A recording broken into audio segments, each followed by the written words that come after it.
guys might notice, Irene isn't here. Thank you. I will be running Senate today. Hopefully, that's one. But yeah, please come up, grab your name tag if you haven't already. We're going to be getting started in a minute. So I'm just going to call it to open at 6:34. Attendance will be on a sheet when Joe comes.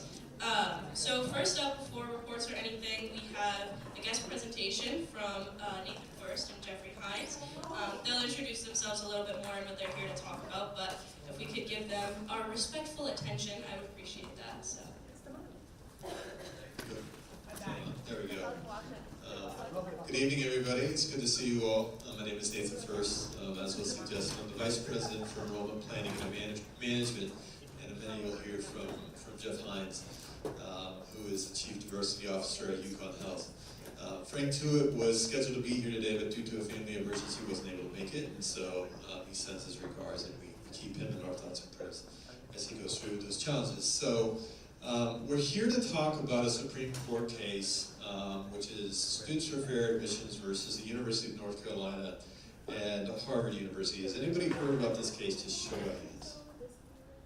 Very, very good. So many of you will have reference, I think, to what we're talking about. So we've been spending a lot of time evaluating what may happen with the Supreme Court case. And actually, our work on this goes back quite a long ways, because this isn't the first case, and you're going to hear a little bit of history about that. But the university has been a partner, among other things, of the Access and Diversity Collaborative, which is co-sponsored by the Education Council and the College Board, with the sole purpose of really providing our institutions great background and guidance around what we ought to do and best practices to consider race and ethnicity and other factors in our holistic application review process. And so a lot of what you're going to see today is actually provided to us by them, but also putting in the context of the University of Connecticut and how do things work here, how are we looking at it, and what do we expect the outcome of the case to be. So we'll do the history as I suggested. We'll introduce the case itself between North Carolina and Harvard. We'll talk a little bit about what we think the possible outcomes will be. October 31st was when the hearings of the Supreme Court were held, so we'll talk through that. We'll speak to the value of diversity at the University of Connecticut, what that means to it, why it's so important. We'll contextualize to the University of Connecticut admissions process, and then talk a little bit about next steps. And to get things going, I'm going to turn things over immediately to my partner in crime here, Dr. Jeff Hines. Thank you, Nathan. Good evening, everyone. I am Jeff Hines. I am the inaugural Chief Diversity Officer over in Farmington at UConn Health. I work with Frank Tewitt a little bit here at SCORES, but my primary function is at UConn Health. And these cases are admission cases, but they started out actually as cases in medical school. I'm a physician, I'm not an attorney. I'm going to try to get you through Legal 101 as we go through a little bit of the history of these cases. So it actually resonates not only with undergraduate admission cases, but it resonates with professional cases as well too. Because the case back in 1978, the Bakke case at University of California, Davis, was the case for medical schools. You'll see a case that we'll reference up here, Grutter versus Bollinger in 2003. For those of you that are aspiring attorneys, that was the case at the University of Michigan that involved a law student. So the reach of these cases can be significant in all aspects of admissions and education. So as I mentioned, as a physician, bear with me, but I'm going to take you through a little bit of the legal history of what set up these cases, because I think the context is important. Let's go back to the 14th Amendment, which was passed in 1868. Basically, there are 4 parts to the 14th Amendment, but the part that these cases are settling on is equal protection. There's also a component of these cases that lies within Title VI of the Civil Rights Act of 1964, which says that there cannot be discrimination among folks here in the United States. So those are the 2 important pieces of legislation that these cases are involved in. As mentioned, I referenced the Bakke case back in 1978. In the 60s, there was an impetus to make classes more diverse, and they had quotas. And the Bakke case decided that diversity is important to an institution, but you can't have quotas. You can have goals, but you can't have quotas. And that's important for people to hear, because since Bakke in 1978, admission processes have not used quotas. And I think if you speak, and you'll probably hear Nathan say this again and again and again, and Vern Granger say this again and again and again, we don't use quotas. So part of this is also to educate people and take the narrative back about what's going on about affirmative action and diversity. The Grutter case in 2003, there are actually two cases at the University of Michigan at the same time.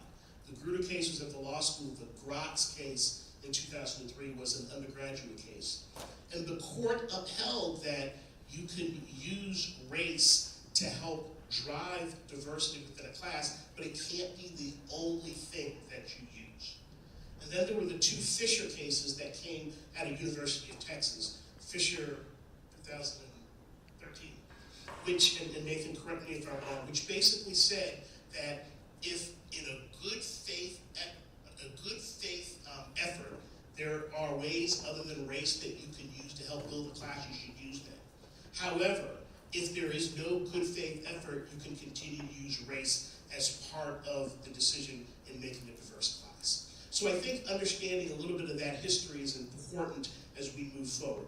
If there's any questions, I don't know how much time y'all have, we can break at the end of our presentation, that probably would be best, but if there's anything burning, don't hesitate to interrupt.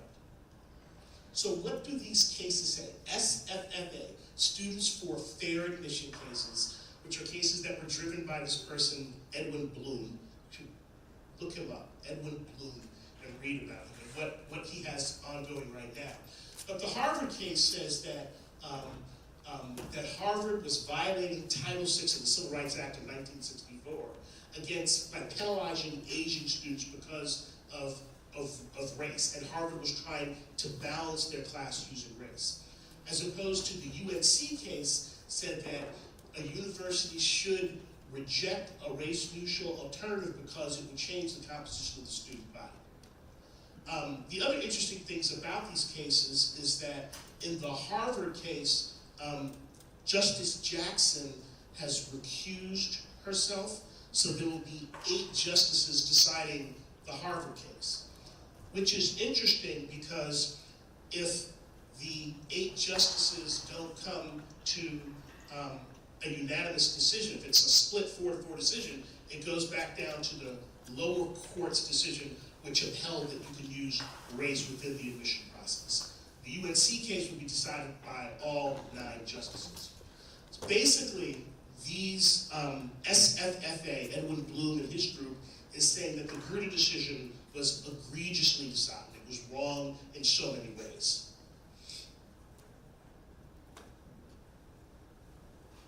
So what's at the core of SFFA's case? In their briefings, you'll see that they mentioned that the Constitution is colorblind. Really, the Constitution is colorblind. In the Grutter case was grievously wrong. It rests on a lie, and it reaffirmed and endorsed amorphous and measurable racial objectives. Finally, they say a big part of their case is that the legal standards under Grutter are unworkable in practice. Now, if you look at some of the core arguments within the defense for Harvard and UNC, there are something called amicus briefs. Do people know what an amicus brief is? Amicus means friends of the court. So there can be amicus briefs on either side, but we're going to discuss what the amicus briefs on the defense side say. We heard a little bit about the plaintiff side, but on the defense side, the benefits of racial diversity are significant and substantial. Achieving diversity's benefits are an economic and a military imperative. And as a physician, it's a health imperative as well, too. The view of the Constitution being colorblind reflects a misreading of the Constitution, because if you go back to the 14th Amendment, it was born out of racism, to try to correct it. So it's not colorblind. But there are a variety of these briefs that have been presented on behalf of Harvard and UNC.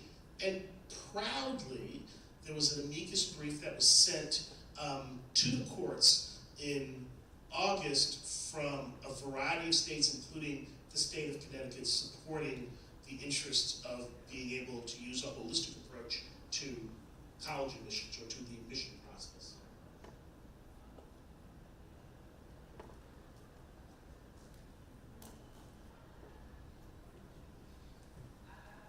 I can't read tea leaves. I don't know if anyone here can read tea leaves, but there are some options that we need to be prepared for. And like Nathan said, there are a group of us that have assembled over the past couple of months to actually look at what these possibilities could be and how we could adjust an action plan based on it. So if Harvard and UNC win, that would be great. Then current practices and procedures can exist as is. There could be a split decision, which basically means that practices still go as is. But the concerning options are, could there be a relatively narrow decision that the court makes? And let me give you an example. There's often, and Nathan can tell you more about this, a checkbox, if you will, that organizations can use an admission process for people to select their identity, whether they're using their identity from a gender perspective, an ethnicity perspective, or a racial perspective.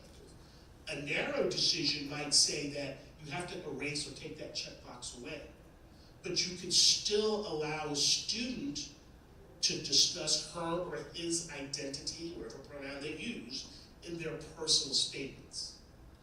The more nuclear option would be if the court decided that not only could you not have the checkbox, but you have to black out or redact anything within a personal statement that reflects your racial or ethnic identity.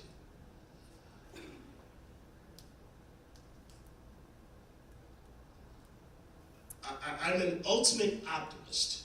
And again, I can't read tea leaves, and following the 6-7 hours worth of hearings on the 31st of October, many people have been trying to figure out which way the court might decide. But there is a glimmer of hope.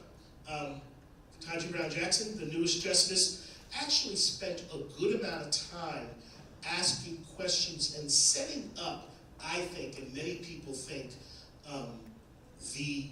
the thought in the minds of other justices that perhaps they can rethink the use of race in the admission process. And I think that's where she's coming from in a lot of the questions that she asked. Not so much to instruct us on the importance of diversity and a diverse student body, but how can she convince when those 8 justices, in one case and 9 justices, get in a room to discuss these cases? So there is a glimmer of hope. Before I turn it back over to Nathan, I want to just talk a little bit about what the benefits of diversity are and why we at UConn value diversity. You know, diversity is embedded within our ethos as an institution of higher education. It's a core value to us at UConn and a core value to those institutions that are involved in educating the next generation of learners. And we all know, and data will prove this, data is so important that there are these benefits and bonuses that you see with a diverse class that affects all learners within the learning environment. If you look at a group of diverse learners, they are better problem solvers. They are better critical thinkers. They are better at managing complex problems. From a financial perspective, here's Ben. Certainly the economic bottom line to an organization is improved financially from organizations that have diverse members as a part of their team. The military says that it's a security threat if they don't have diverse members on their teams as we go out on these diplomatic and non-diplomatic missions throughout the world and country. It drives cultural humility in how we treat ourselves and how we treat other people. And then finally, it strengthens the commitment that an institution has to equity and justice. And that's critically important as the world continues to diversify. It's important for our learners to be in an environment where they have confidence in working with other diverse learners. So I'm going to stop there and kick it back to Nathan and be happy to answer any questions. Thanks, Jeff. So just a few other things before we dive into any questions that you have.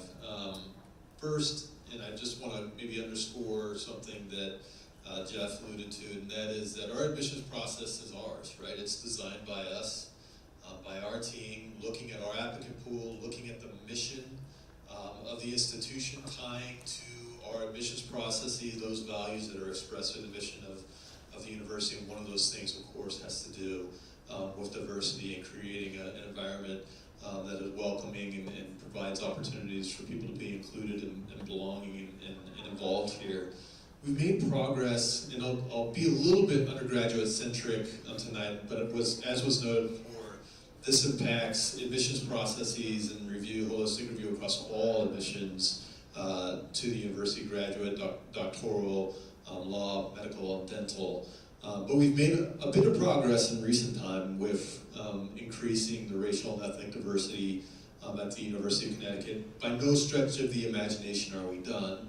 And as was suggested before, we do not have quotas, but we do certainly have a goal of increasing the diversity of our undergraduate student body.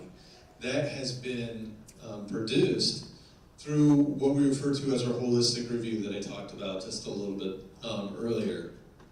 What is holistic review? Well, basically, it's looking at everything that an applicant provided to us as a part of their application for admissions, every response on the application, their essay, their grades, and so on and so forth. And so one of those things, of course, is what do students indicate to us in terms of their background, their identity on the application for admission. In this instance, we're talking about race and ethnicity, but it also could be gender, it could be sexual orientation, it could be other backgrounds that the student would disclose to us as a part of the process. We look at all of those things, and what we do as a part of our review is our staff, they read applications, they effectively sort them to the most competitive applications, the least competitive applications, and then we can begin the process of building a class, again, based on the values and mission that's expressed through the university. But what you can't do under current legal precedent is you can't just say, well, I'm going to admit this group of students just basically because of who they are, because of their race, or again, because of their gender, just with no other factor considered. But what we can do as a part of our holistic review is to consider a variety of factors, and that's what we do at the University of Connecticut. We have looked at, as Fisher case requires us to, what would a race-neutral alternative be? What would it look like at the University of Connecticut? And the reason that we don't use those approaches at the University of Connecticut is that we have yet to determine, as Fisher requires us to, that we could achieve the same amount of diversity, the same result as what is considering race and ethnicity is producing for us today. Does that make sense? So if there was another way for us to do it today, if we weren't using it, instead of considering race and ethnicity, we would be actually not following the letter of the law. I'll make a distinction that as we consider race-neutral alternatives in the holistic review, we're doing a bit of brainstorming. What are we going to do if this goes a certain way? What's the University of Connecticut's plan going to be? And we'll talk a little bit about that in a minute. We get a lot of ideas, a lot of brainstorming around, well, we've got to do more outreach. Yes, that's true. We need to do more recruitment of students that we believe would be a better fit at the university, would do a great job of increasing good representation of diversity at the university. Yes, that's totally true. But when we're talking about those things, we're not actually talking about what's at stake in the Supreme Court case. What's at stake in the Supreme Court case is not who's in your applicant pool, is who do you select from among your applicant pool. And so when we begin to limit ourselves in terms of what we can consider that way, it changes things in ways that we aren't able to compensate with something that we're talking about with regard to recruitment and outreach. That's a different thing. It's going to produce for us a difference in the applicant pool, but it's not going to produce for us anything that's going to mitigate that selecting factor that's at the center of the case. I'll just say that our what-if analysis have shown, as we consider some of the options that we have available to us, a decline, in particular among our underrepresented minority students, those students that come from backgrounds who are Black or Hispanic, Latinx, and so on. So we've done those analyses, and that's what it has shown. No telling exactly how things will play out, and part of that will be determined by how the case itself actually plays out and what the decision of the court is. So we have a timeline up here. The green boxes are things that have already passed us or that we're in the middle of, and so you can see that there's been a lot of work that has been done up to now. October 31st was the date of the hearing, so we held that. We actually have, again, tomorrow, you'll see maybe in just a little bit, a university-wide session that we would invite you all to participate in at Conover Auditorium at 11 a.m., and so certainly spread the word about that. Eventually, what's going to happen is a decision will come out. It's expected that decision will come out any time between March and June. It is expected that that decision will not impact this year's entering first-year class, or for that matter, across any of the programs that we've already mentioned to you, that the court will recognize and legal interpretation will recognize that the process of reviewing applications is currently underway. It's already started. We've already told our staff what they need to do in terms of reviewing applications, and that's being done under the current guidance of the Fisher case and others that were mentioned before. And so where it's going to impact us is for the entering class for fall of 2024. If the case comes down and the decision comes down a certain way, there's going to be some work that will need to be done, and that work will be done in late spring and over the summer, working with our different admitting authorities across all the different career programs to determine in what ways do we need to adjust in order to be in compliance with whatever the court decision may be. It's important to state the University of Connecticut will not violate the law, but it doesn't change who we are, and it doesn't change our priorities as they're expressed through the mission of the university. In fact, in recent time, you may have seen that President Merrick issued an op-ed in support of diversity ahead of even the hearings that were held by design. I mean, we really want the public, we want everybody to understand this commitment that we have to diversity at the University of Connecticut and what that means to us. And so it doesn't change that. We will be creative and we will explore ways, depending on the outcome of the case, to ensure that we are creating a community that is inclusive of the diversity that we have, and then some. Better, actually, is our goal, is to make progress along those lines. So what can you do? A lot of times people label this case the Supreme Court case on affirmative action. And we have an interest in taking back the narrative on that we're not just talking about affirmative action, we're talking about holistic review. We ought to not just be so myopic in the way that we think about this, that we're just talking about race or ethnicity. We believe strongly that an institution ought to have the autonomy to make a determination as to what their admissions process looks like to serve the mission of the institution.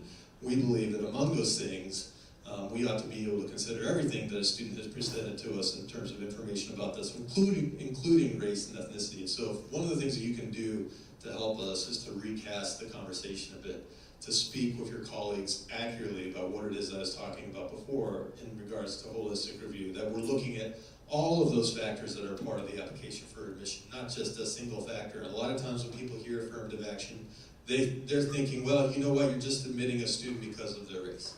And that is false. That is not true. And so we would like your assistance as that narrative goes on to refute that, to speak accurately about how our holistic review occurs. Number two is basically in the same vein. Certainly if you disagree with our holistic review and how we do it today, I'd love to have a conversation with you online, but if you do agree, we encourage you to spread the word about how it works, why it has been successful increasing the diversity of our student population. And to that end, we invite you into conversation on all fronts, no matter what it is with regard to the Supreme Court case, or for that matter, as it relates to the holistic application review. With that, I think we've reached the point of questions and discussions. That anything that you all would like to know more about, just so you know, this is the short version of this presentation. There's many more slides that we pulled up for the sake of time tonight, and you'll see some of those if you come tomorrow. But we do have maybe a few of them available that if you want us to, we can talk more about that, either Jeff or myself. Yes? Yeah, actually, I think it's on the next slide. There we go. So it's labeled Reaffirming UConn's Commitment to Diversity and Admissions, and the smallest part there, of course, is labeling the case. But tomorrow at 11 a.m. At the Dodd Center. Yep. Yes?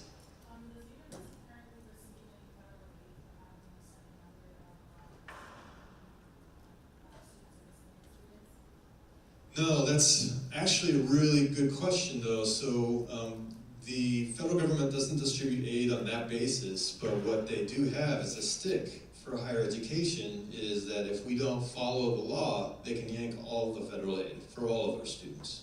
Which is why I stand and say we're not going to be in violation of the law.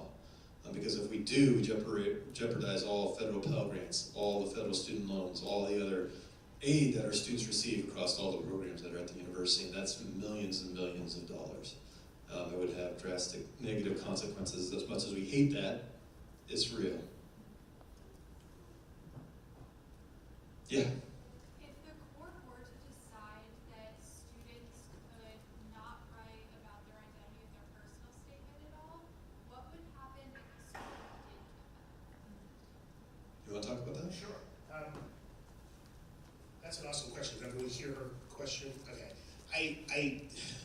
That's sort of the nuclear option, if you will. If you couldn't, and there was some signaling within the arguments that perhaps SFFA would potentially allow for students to express and talk about their identity within their personal statements.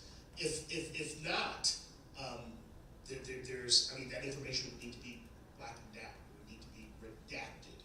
You might see a personal statement that has a lot of black holes within it, if you will.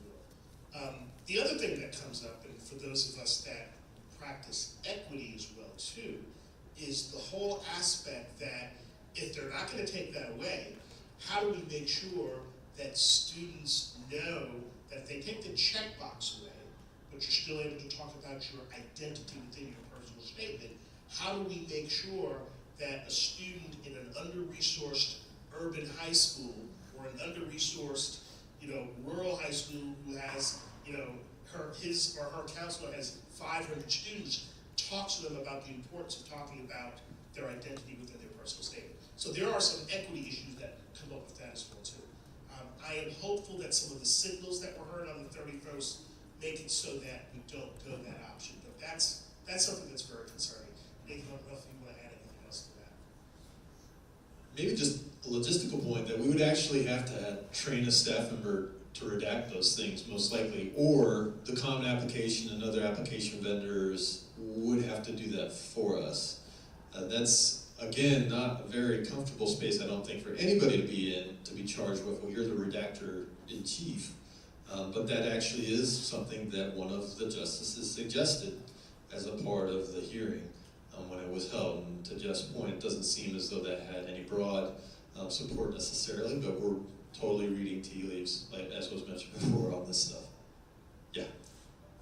So I know that you said that obviously you don't want to be in violation of the law. So if UConn is not allowed to take a person's ethnicity or race into consideration, how would UConn, or does UConn have any steps in place to make sure that we're recruiting people to at least apply for a diverse background? Yeah, there's a multicultural recruitment plan that we have in place today. It's not going to be adequate as it currently is, and there's evidence from other states. By the way, one thing we could have put up here was the states that have already banned the utilization of race and ethnicity in their admissions process for their public universities. There are states out there that have done that. It's on tomorrow's slide. Tomorrow's slides. Okay, so in those instances, so we don't need to guess what's going to happen. We actually have examples of what's going to happen. If you go to the Chronicle of Higher Education tonight, there's an article out there that shows actually how this has played out by race and ethnicity. You got to read it very carefully, I think, to see the difference in terms of the lagging and declining diversity among the students. But it's there, and you can see it. But one example I'll throw out is that there was one of those institutions that invested $500,000 a year in developing additional pipelines and trying to do more recruitment and so on and so forth, and it didn't make a difference. So I don't want to be, a wet blanket on the potential outcome of the case, but that's a real thing. We just need to go eyes wide open, knowing what has worked, what hasn't worked, in terms of trying to mitigate any potential decline in the diversity of our students. That's very concerning, because there are 9 states in the Union since 1997 that have banned the use of race in their admission processes. And you can see the legacy of what has happened with that ban with respect to diversity on those campuses. Like Nathan said, those numbers plummeted significantly, and it's been very rare for them to have recovered. So that's a significant consequence, not only in this case, but other states decide, either through legislation or referendum, we want to ban the use of race-conscious admissions, especially at a public institution. It's worth noting that a lot of the cases up until now, all the cases up until now, have been public universities, and of course Harvard, as we know, is not. So it has consequences across the entire system of higher education, which is very concerning. Yes? So if we're in a situation where we have to redact pieces of identity out of a personal statement, and a student answers, the generic talk about a time we work in university, and talks about things that are core to their identity, I can see a situation where you have hundreds of applicants who have more of their application redacted than not. My sense is that with what's left over, you may not even have complete sentences to be able to evaluate that student's essay at all, and that student effectively might not have the opportunity to submit a complete application because their essay would have all of its meaning stripped from it. In that situation, would we think about finding other ways to evaluate that student, perhaps in absence of their personal statement, which would, through what I'm going to say no fault of their own, has been decimated? Great question, Damani. Actually, that was the basis for a lot of the line of questioning that Johnny Brown Jackson used during the hearing, which is basically when you say you're going to be in a position to redact one thing, doesn't it give a disadvantage to any other student who's talking about fill in the blank, whatever that background, whatever that experience is. And so it is very inequitable from that perspective, from my seat, anyway. Just so that everybody knows, we know some ideas of what we think we can do. It's difficult to know for sure until the court decision comes down, but people will cite things like using indicators based off of school or based off of neighborhood or the census-like indicators other than race or ethnicity that we might be able to consider as a proxy variable that would be in compliance with whatever the court decision says. We looked at those, and that's what I cited before. That doesn't produce the same amount of diversity in the class, but will we employ them if we're forced to? Yeah, I think we probably will, but how that actually looks exactly, we don't know until a court decision comes down. I don't know if you'd add anything. Yeah. I just have a very quick question. I'm not aware of the answer, but I'm just gonna ask. So, do universities actually send FAFSA applications before they submit decisions? Because if so, wouldn't that be any way of they would have to actually submit information about their background in that application? It's actually a really good question. For those that didn't hear, it's about submitting the aid application. Can we look at that ahead of making an admissions decision? Most, if not all, public universities that I know don't consider a student's financial need as a part of the admissions decision out of principle, and that we refer to it as need blind. A lot of private universities, I shouldn't say a lot, some private universities do consider a student's financial need as a part of the admissions decision process, in part because their financial aid programs are backed by endowments that have a limited capacity to support students' financial need. And so they'll actually reach the point where they know we no longer have the amount of aid necessary to support the students that we would otherwise admit, so therefore we're going to stop admitting students with high financial need. That's not us. We are need blind. I don't know a public university that's not need blind. So out of principle, we don't consider that information ahead of admissions decisions. We'll use it to build the student's aid award after we know we're going to admit them, but it's not at all part of the admissions process at this date. What about the information included in the application overall? Because like we have the extra race, like and stuff like that, and other etc. So would that information maybe be used for like if the decision was to go against? It could be. I would suggest that if it's something that, like what you're describing, I think we probably already have on the application for admission, or are able to access through other sources, and will be able to tie to the student. So it's something we could do. I think we have other avenues not to use the federal aid application, and the reason I say that is only 60% of students submit the aid application. So it would limit us in terms of, the other 40%, we wouldn't have anything on them.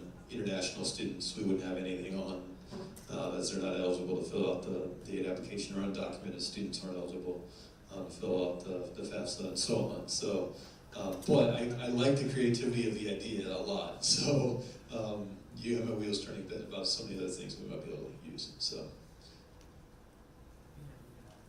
yes.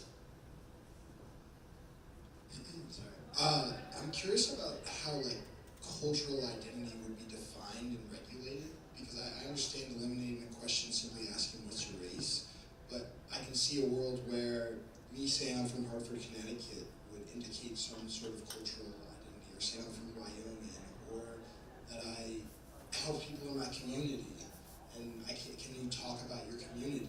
How will the Supreme Court decide what identity, how to define that cultural identity and what that would look like? I'll start. That's an awesome question, and I think that's where Justice Jackson was kind of going with, I'd like to go to this school because of the legacy of my enslaved people having built this school, as opposed to someone who says, well, I'm from Laramie, Wyoming, and generations of my family members have gone to this institution. You can't make assumptions about where demographically or geographically someone is from as to what their race and identity is. That's not going to be a good surrogate or proxy. But that is a little concerning as to the reach that the court might have in deciding what is identity. I'll give you an example in the med school world. UC Davis, where the Bakke case was decided, as part of their holistic process, there's like 25 variables that they use, and one of the variables that they currently use is distance that you travel to get here for your interview. So people are coming up with very creative ways, and I know I didn't answer your question, but I'm very concerned about the reach that the court could have in deciding what you can say about your identity and what you can't say about your identity. That's just awesome. It is. It reminds me that one of the things that we're expecting, if the court does take the nuclear option, or for that matter tells us that we have to take the checkbox off the application, that as we create that, we will not be allowed to construct what would be considered to be a proxy for getting at the same information, if you will. In other words, we wouldn't be able to try to set up some way, certainly institutions will probably mess up on this, but if that's what happens, I think, but you're not going to be able to say, well, we're going to take every school in the state of Connecticut that has X percentage of students enrolled there that are Latinx and Hispanic or Black or so on, and we're going to admit more of them. If you're caught in that type of a situation, you're actually going to be in big trouble. So that's just something to note as well. You had a question? Sorry, I had a few. One being like, how does this affect grad programs and like graduate schools? Another being, how does this affect like gender and sexuality when it comes in terms of like diversity and like looking at a holistic?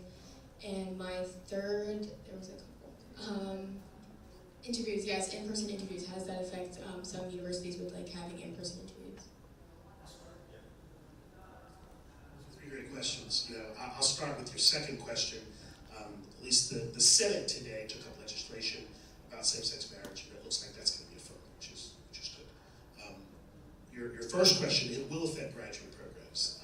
You know, two of the cases involve professional programs, the medical school and law school, but it will affect graduate programs and it will affect professional schools. If you look at those 9 states that enacted either legislation or referendums to not use race-conscious admission policies, the number of students from those backgrounds significantly went down. Medical schools, law schools, graduate programs. So that would certainly be, as part of the, again, what Nathan said is so key, a selection process. And this, on face, at its core, is an admissions case, but the ripple effects could be significant.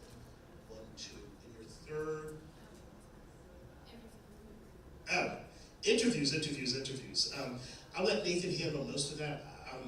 I know in the professional realm, we're actually getting away from doing in-person interviews because of the equity within interviews. For instance, when we're selecting residents, physicians who have graduated from medical school that want to go on and do additional training, many of those programs now have gotten away from doing in-person interviews because of the equity issue within it. I'm going to let Nathan talk about, because there's not very many undergraduate schools that do in-person interviews. Just a few, and I'll just say that my earlier response applies here as well, where an institution that would try to set up some type of a proxy variable, most likely the same logic applies, that if you are engaging in interviews, that if at any point in time you're trying to ascertain somebody's race or ethnicity, using that in the admissions process is likely to be struck down as not in compliance with the court decision once that happens. I don't know if you agree with that. I do, yeah. Alrighty.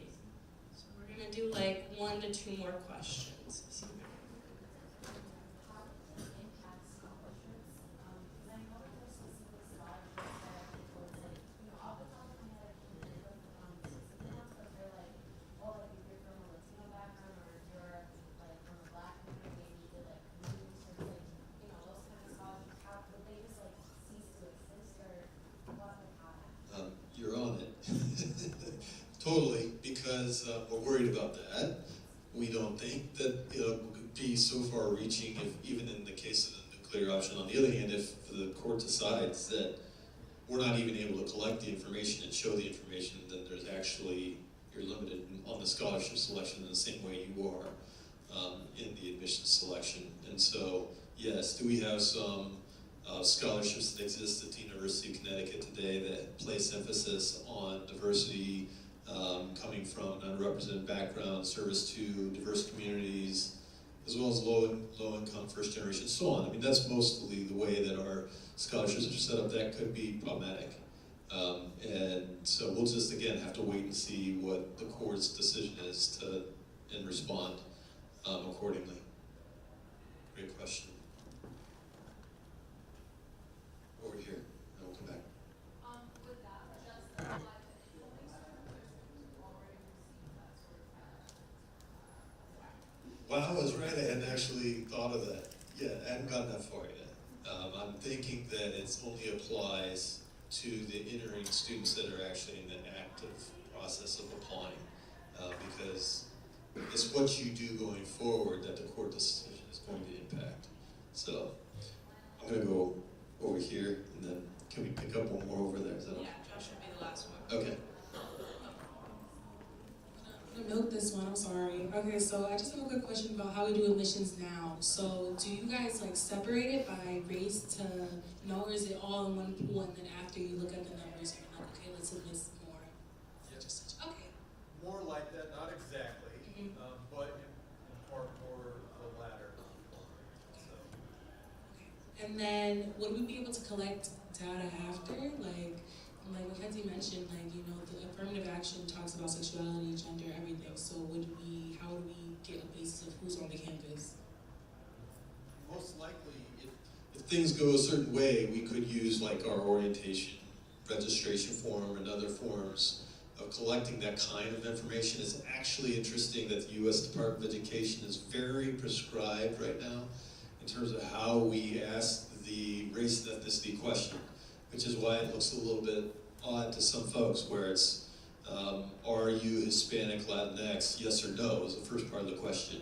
And then the second part of the question is, do you identify of any of the following races? That's the question today, is prescribed by the U.S. Department of Education, reported to the U.S. Department of Education a certain way. So it's actually the federal government that's telling us how to ask the questions today, how to report that information today. It'll be interesting to see how that all gets reconciled in the case of a nuclear option. That's a 1997, let me say that again, that's a 1997 Office of Management and Budget definition of race and ethnicity. Hasn't changed since, one more time, 1997. Alrighty. Well, thank you guys so much for coming and presenting. I know that we all really appreciate it.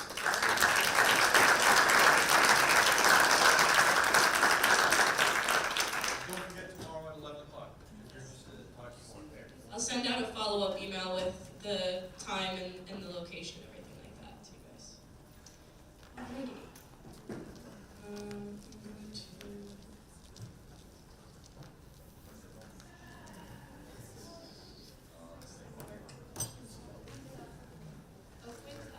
Alrighty. So today we are actually going to skip reports just for the sake of time. Make sure you get snacks. I know Joe is finishing out handing out food. Huh? Sure. So we're actually going to go into our first voting item, which is approval of the minutes. I'm just going to scroll through these pretty quickly.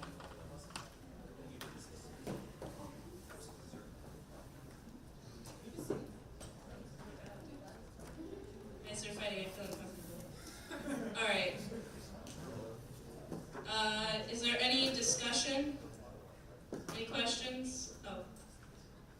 My name's not the, my name's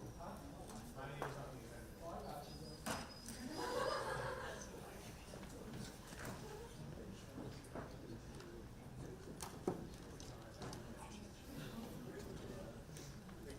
Alright, if that's the only thing, I'm going to motion to pass this by unanimous consent. Are there any objections? Oh,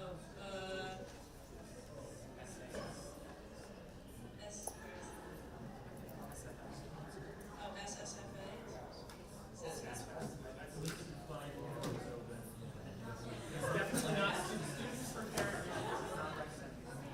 Okay, Geo, where it says SFFA under comptroller, Ben has requested that to say SASFAC, S-A-S-F-A-C. I was getting there.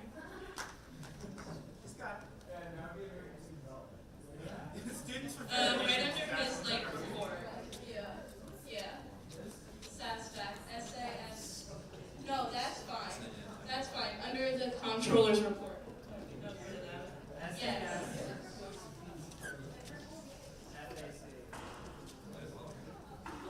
Okay. All right, now that that's fixed, I'm going to motion to pass this by unanimous consent. Are there any objections? All right, so this passes by unanimous consent. Oh no.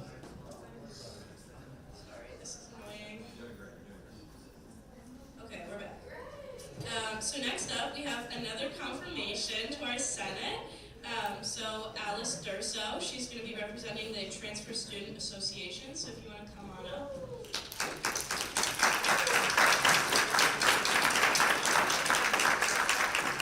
You can introduce yourself quickly, Mike. You might have to turn it on. There's like a little button in front. Is it on? Hi everyone, I'm Alice. I'm a sophomore here at UConn, majoring in finance and minoring in computer science. Fantastic. Alrighty. Is there any questions? Any points of discussion? Alrighty, so I'm gonna motion to pass, oh, sorry. I am. So I come from Avery Point, so the satellite campus.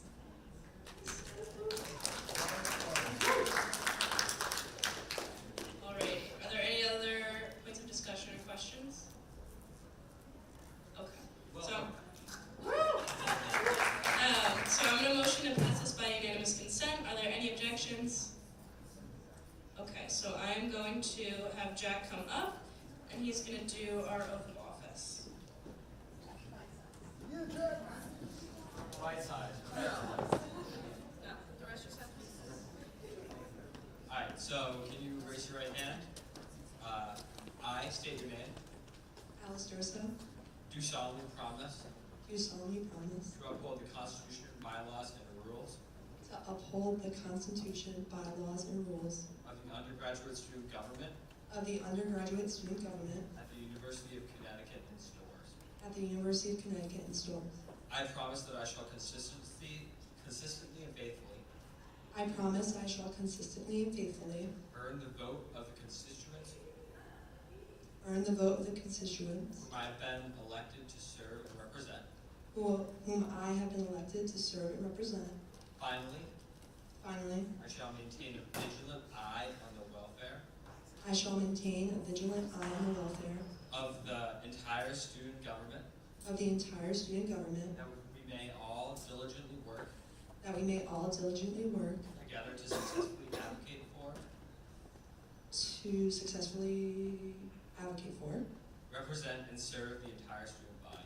represent and serve the entire student body. Congratulations.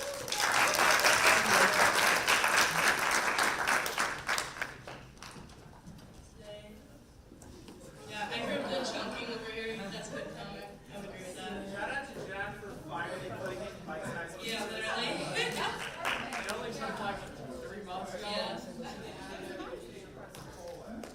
What's the poll? Oh my god, slave versus serve. We'll discuss afterwards. We're not done. Forgive. Give was added. I didn't add that. Alrighty, so next up we have confirmation of Jalen Townshed for the Academic Affairs Deputy Director. So, Abby, if you'd like to speak. Alright guys, let's refocus. Let's refocus. Yeah. Let's refocus everyone. Jalen is not here, I don't think. Oh, you're here, come on up.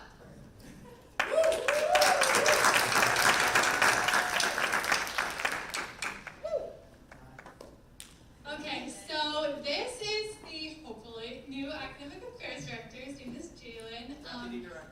Deputy Director, yes, he's not replacing me, I promise. He was amazing in his interview. He is incredibly organized, has great leadership skills, and I am super duper excited to have some help in Affairs leadership. So I hope you guys confirm him. Woohoo! Jalen, if you want to introduce yourself. I'm Jalen. I'm a sophomore political science major.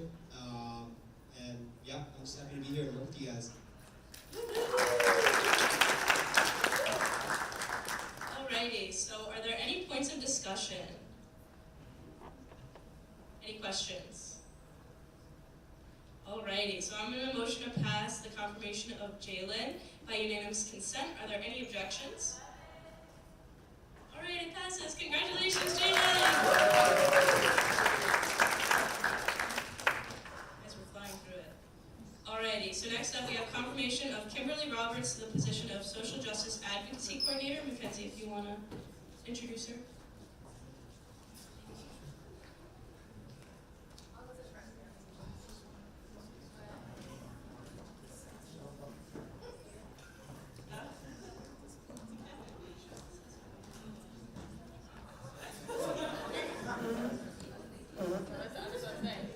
Hi guys.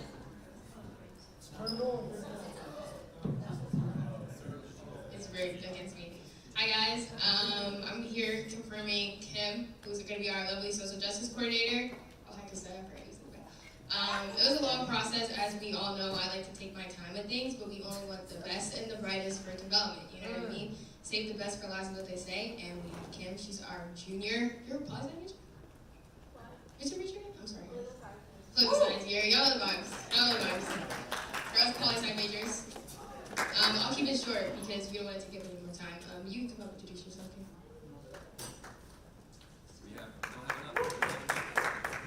Joe's graduating, we need to bring in some more. Come to development, guys.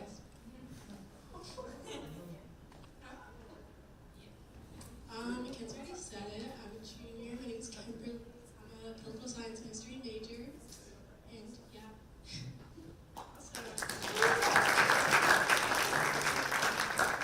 Alrighty, are there any other points of discussion? Any questions? Alrighty, so I'm going to motion to pass the confirmation of Kim by unanimous consent. Are there any objections? Whoop whoop, it passes. Congratulations, Kimberly. Alright, so next up, a little bit different. So this is motion to approve up to $500 from USG SOC office equipment upgrades for SOC locker keys. Very wordy. Yeah, you want to say something? Just to explain it. Yeah. Just about this. Guys, this is a safety hazard back here. Hi everyone. Okay, so basically what this is the SLC is trying to implement a system where organizations can put down a deposit and check out their locker keys for the entire semester. And so we would need to make copies of those existing keys. So that's what this is. Alrighty, normally we don't do money in Senate, but we want this approved. Alrighty, are there any other points of discussion? Yes. So the Student Organization Center is like a part of USG, under the Office of the Vice President. They do like a various number of services for like tier 2 orgs, like printing, they do locker storage.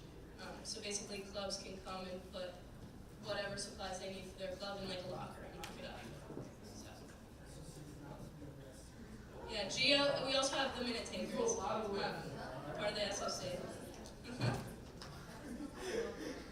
Alrighty, any other points to discuss? Oh, sorry. You're making cookies, right? The keyword is that you're making more. I'm speaking copies. Yeah, they're just copies. Any other points of discussion? Any questions? Those were technically questions. Alright, so I'm going to motion to pass this by unanimous consent. Are there any objections? Perfect. Alrighty, so next up we're going to be hearing from the money man himself again. Just kidding. And he's going to come up and explain what all of these documents and such are. Y'all sick of me yet? Yeah. That was, y'all, the hostility here. So, I talk a lot about SASFAC. So I can, oh, I see what I have to do. Okay. I'll figure it out. Okay, I'll figure it out. Now, nice. Yes, I did figure it out. I said I would. All right, so every year, around about this time, USG needs to submit a packet of documents to administration and to the Board of Trustees that governs UConn and everything about it. Hi, money. Explaining how we use our money, how we use the student fees that students entrust us with, and what our plans are for the next few years about that. So this represents a lot of work and a lot of discussions about the history of our organization, what we do, how we spend money, and what we're looking for. This is our once-a-year opportunity to ask for changes in the amount of money we receive. And right now, we are requesting our budget for the 2024 to 2025 school year. So not this year, not next year, but the year after. There are, I think it's 7 pages of documents. There are 7 pages of narratives that I wrote and or copied from last year's narratives. But I think that the biggest thing to talk about on these narratives are the organizational priorities that are reflected in your projected budgets for the next 2 fiscal years. So first of all, I want to say that these documents are not binding on us by any means. When we vote here tonight, we're not saying we're not saying that we have to follow any specific direction.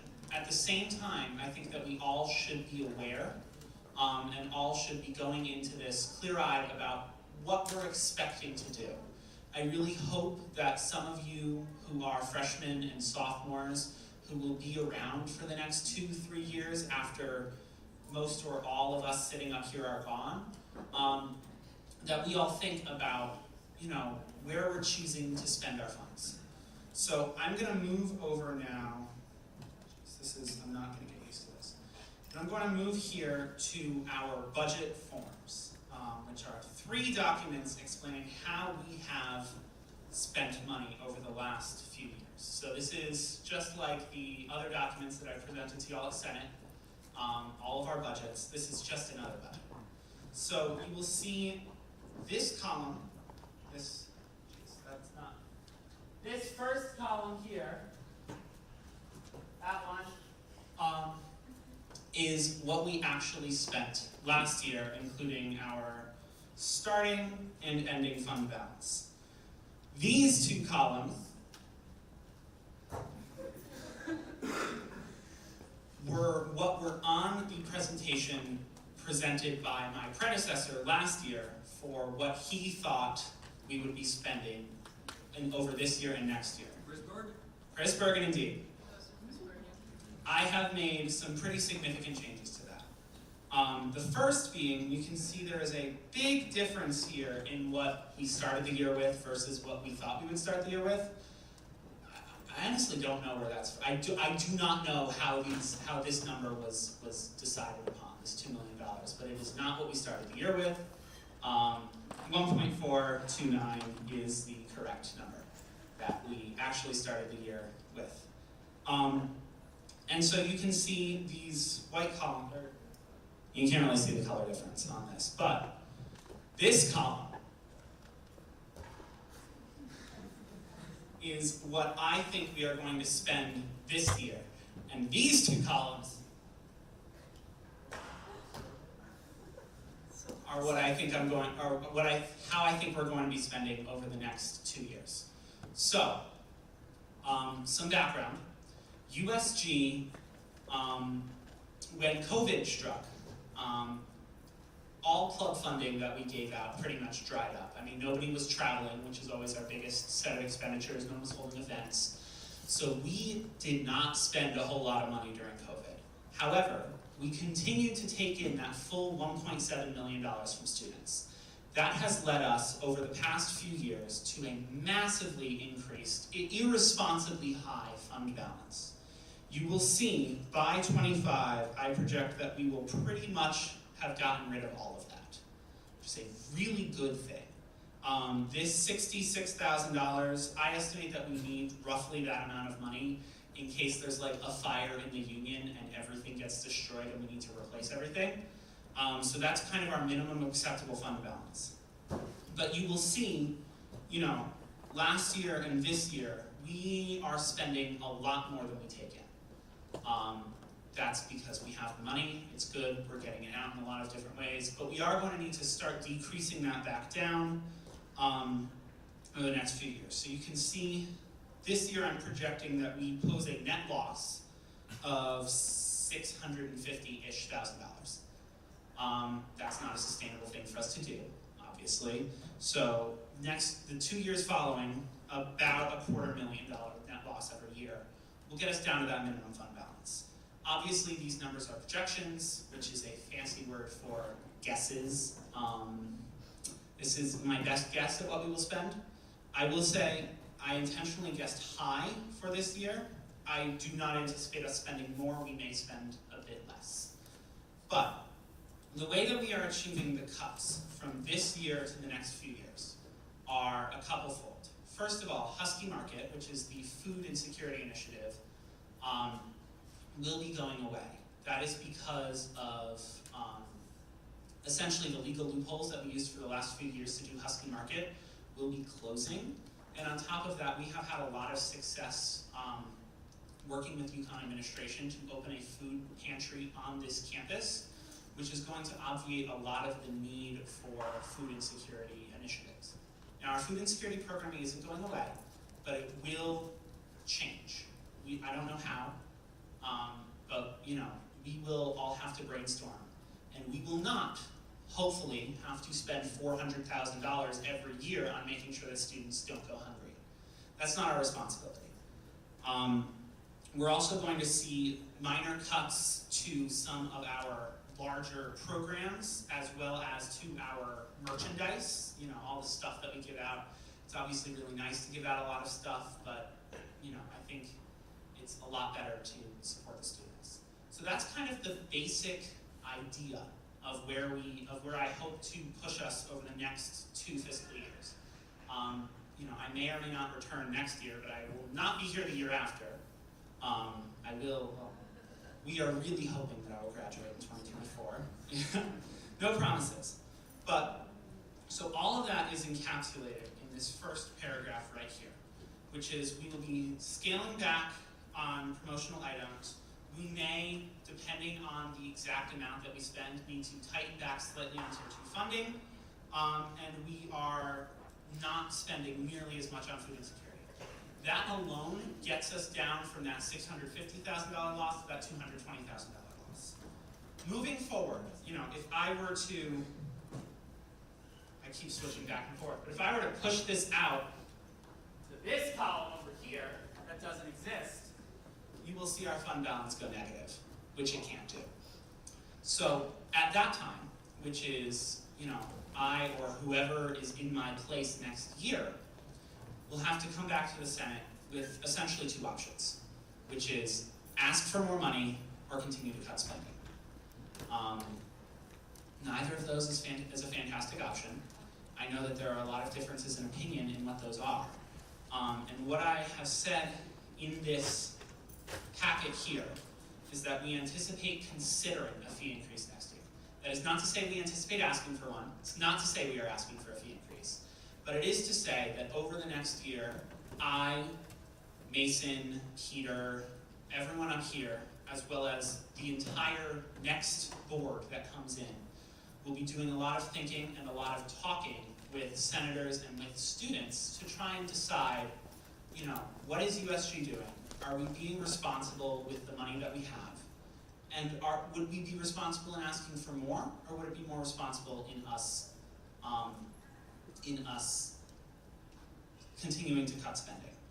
Now, I don't have that answer, and tonight I do want to be really clear that we are not asking for a fee increase right now, but I'm really hoping that everyone in this room can be active partners in discussing with constituents and with the people up here how we spend our money, what we're doing with it, and what we should be doing with it going forward after we all graduate, right? We're thinking 5-6 years out at this point.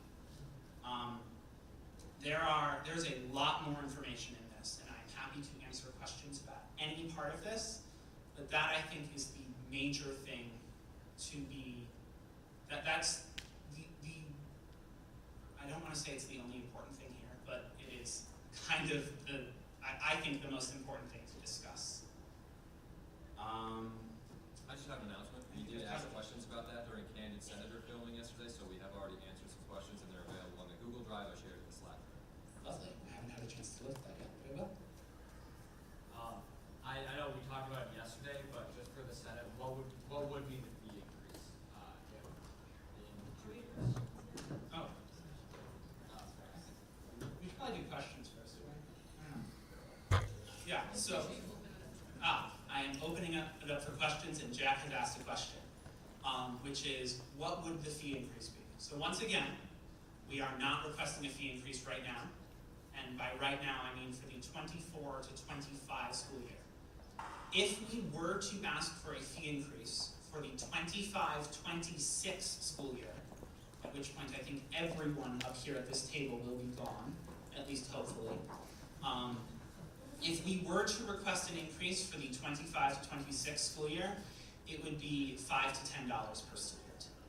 We're not talking about a major increase here, but you have to consider $5 to $10 per student times 2 semesters times 18,000 students gets us a decent amount of money. gets us 100 to 400, or 200 to 400,000 depending on what we ask for. Other questions? Josh? Probably use the mic. Yeah, we already recorded. By the way, can we just say James did not show up to photograph this fit? Well, no, they'll be here in this box. One right now. Wait. Yeah, he'll be here later. Do you plan to put the 5% rule back into Tier 2 funding, or some version of it? Good question.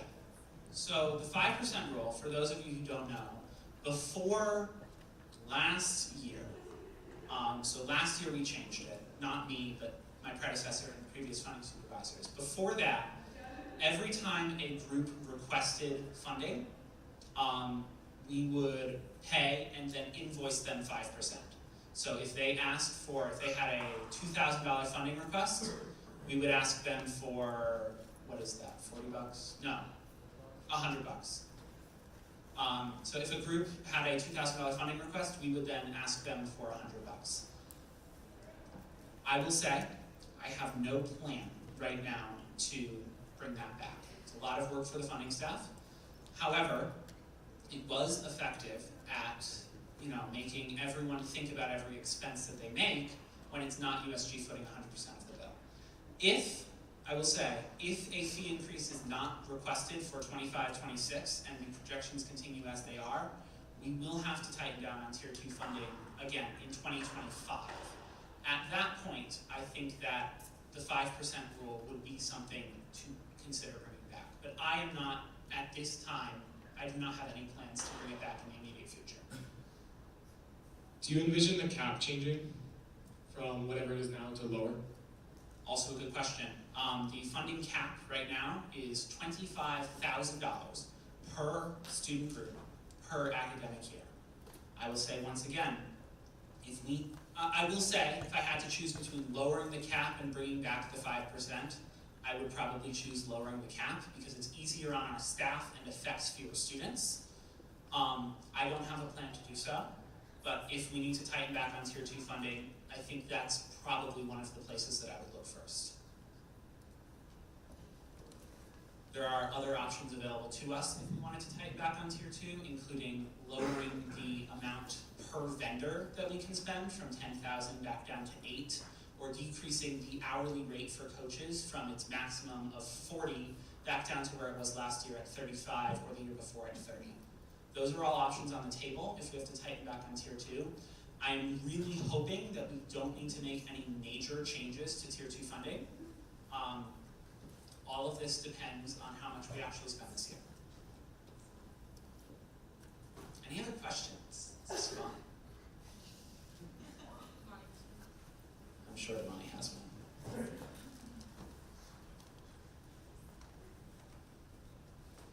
one. Thank you. In addition to the narrative and the budget, we also have the org charts that we'll be voting on.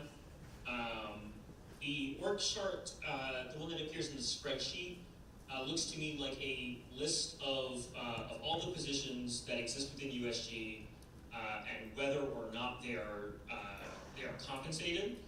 I was wondering if the position I hold had been omitted intentionally or if that was an oversight.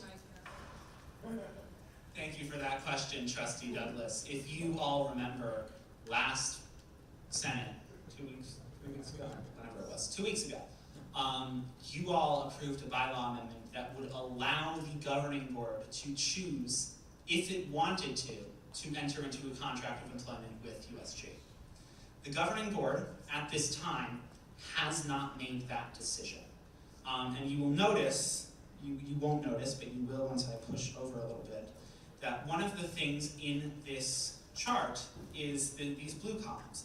How much an individual in this role is authorized to work. If USG chooses to pay the trustee, it certainly has not decided how many hours the trustee is authorized to work.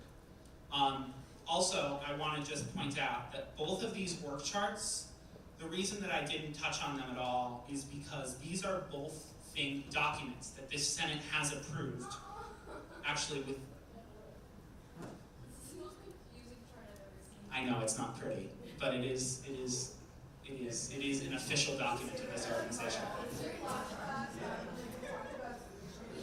Yeah, no, it's really not pretty. I know. This is a very low priority project for me to make this prettier. Yeah, no, like I have a lot of other things, but it'll happen eventually. Yeah, no, the dotted line. Anyway. Both of these documents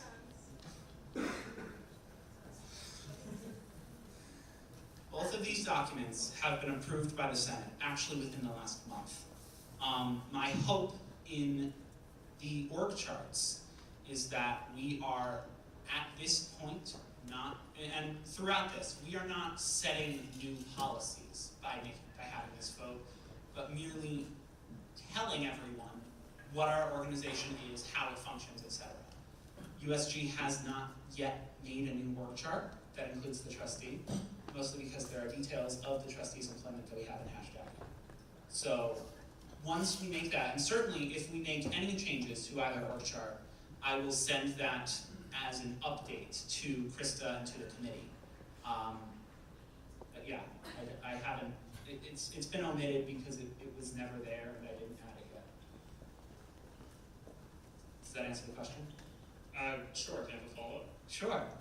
Would you be opposed to on line 37 listing that position with just no across the board?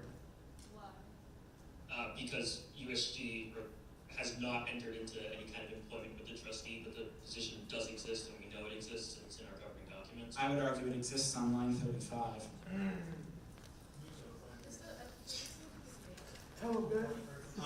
I mean, if the trustee wanted to make a motion to add himself to our supplemental org chart, you're welcome to do that in discussion, but I would argue you are a senator ex officio, and there is already a no across the board, except for responsible for voting on the use of tier 3 funds, which you are as a senator, but you are not a time approver, you're not an authorized signer, and you're not paid. So I think that you exist already right here, and until USG chooses to compensate you, it would be redundant to put that in. If the Senate feels differently, they are very welcome to overrule me by majority vote. Peter? All right, any other questions? Josh?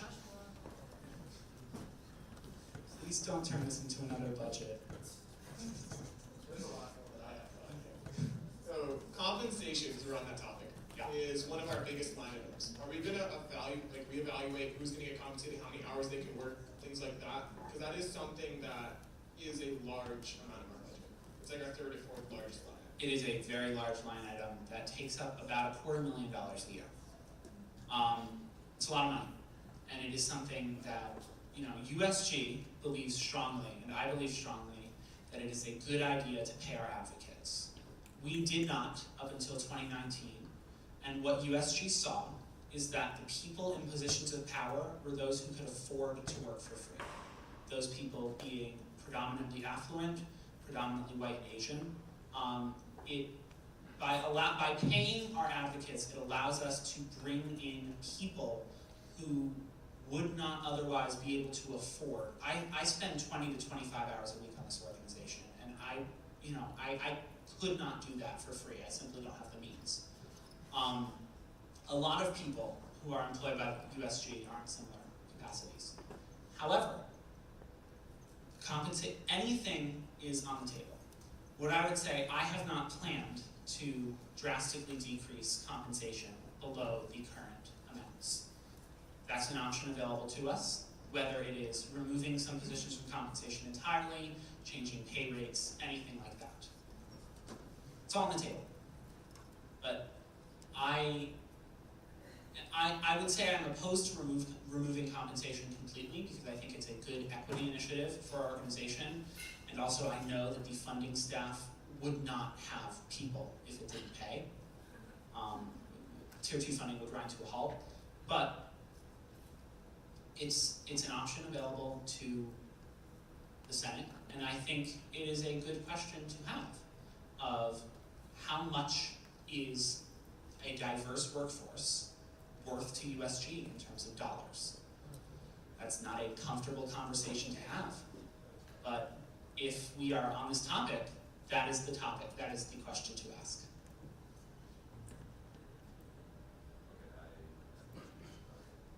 Yeah. You want to share? What's winning, guys?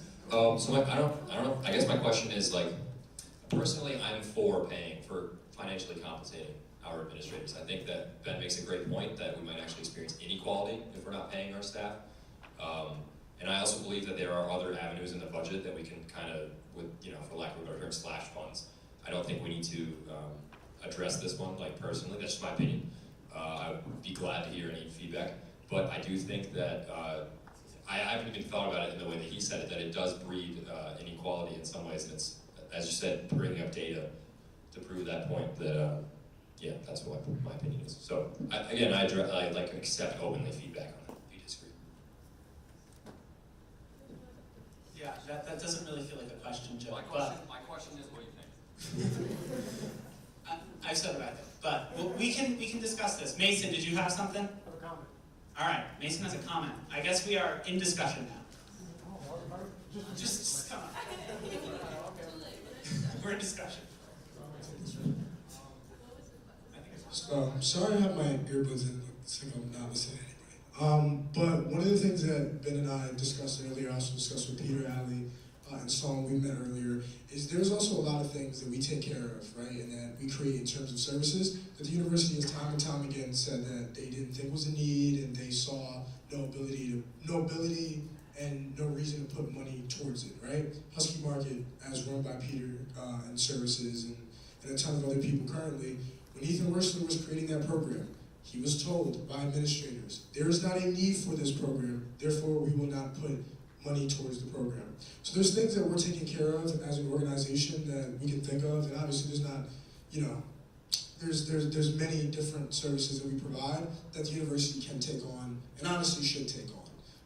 And we have played our part as student advocates, I think, in terms of utilizing our dollars, but the way that we spend currently is not sustainable in terms of certain different projects. So as advocates, one of the things that we're committed to, that I'm personally committed to, is working with the university to take on certain financial responsibility for creating services for students like us, right? So that's something else that I just wanted to mention, and I think we're all really playing a role in terms of addressing this deficit, but also to making sure that students get what they need without losing anything substantially. And that's something that we're working on every day, that we've had conversations about, that we're committed to moving forward. So part of us, playing our role is the university playing their role, which is unfortunate to say, but needs to happen. So that's the only comment I want to give. Thank you for putting me in discussion. Yeah, I mean, I would concur with that. I would say the fact that we are getting nearly $500,000 worth of food support out to students is a fantastic thing. The fact that USG has to pay for it with student-derived fee funds means the university has failed to address food insecurity. Both of those things can be simultaneously true. And while we can use our budget to support initiatives and to support students, there is also a time when USG needs to go back to the university and tell it to do more. We can do both of those things simultaneously, and I think that moving towards that in a lot more of the initiatives that we've supported is a great way to cut our budget without cutting services, and to allow us to then expand and do the same thing with some brand new initiative that I don't know of, but hopefully one of you in this room will be able to spearhead, and then we can have this conversation again in 2 or 3 years. Money had something. Not about the org chart this time. On the chart of accounts, you talked about the columns, but could you briefly talk about why there are 3 different pages there? Yes, fantastic question. So you will see the one that I have focused on primarily is this one that says Undergraduate Student Government Trustee. So what this is, USG, we've spoken a lot about the PERG account around here. as many of you may know, just to give a little recap, UConn PERG and later UConn Praxis was a student organization that took in fee funds, just like we do, that was dissolved by an action of, Joe has a water bottle. This was the action. Yeah, was dissolved by an action of the University General Council for reasons that are complicated, and I don't feel like getting into. We don't really need to get into the details of that. But USG was supplied and entrusted with their assets, including $450-ish thousand. I have the exact number: 455, 240, 227. We were entrusted with $450,000 of their money to be spent in initiatives that UConn PERG and UConn Praxis would have spent them on.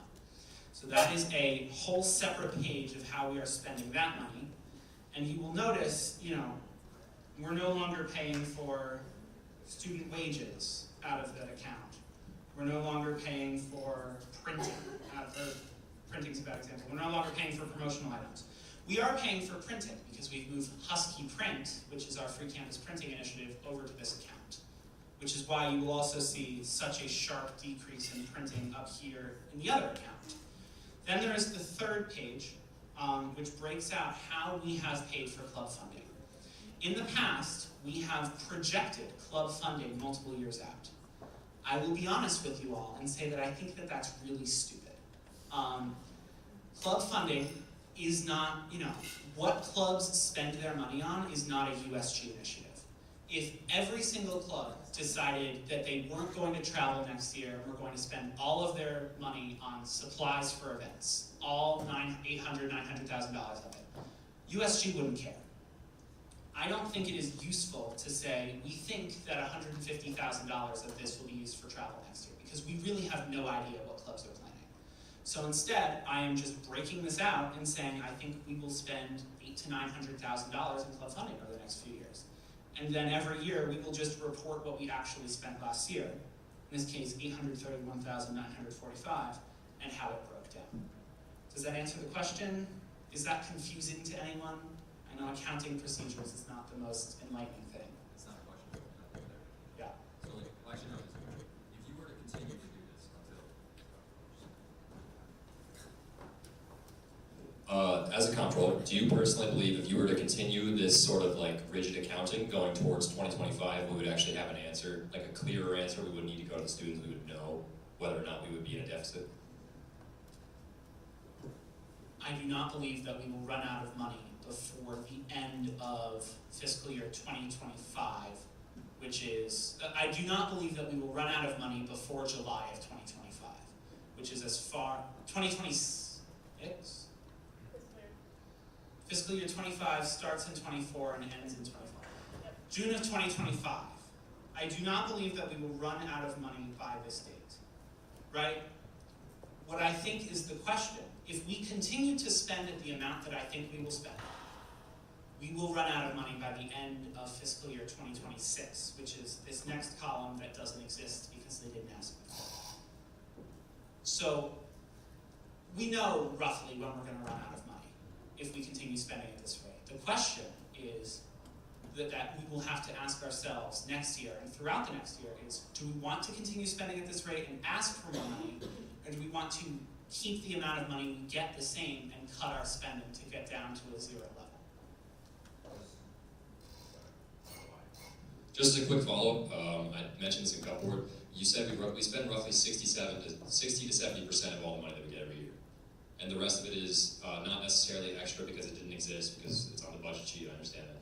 But if we can account for 30 to 40% of our budget, kind of just sitting around, how many hundreds of thousands of dollars is that?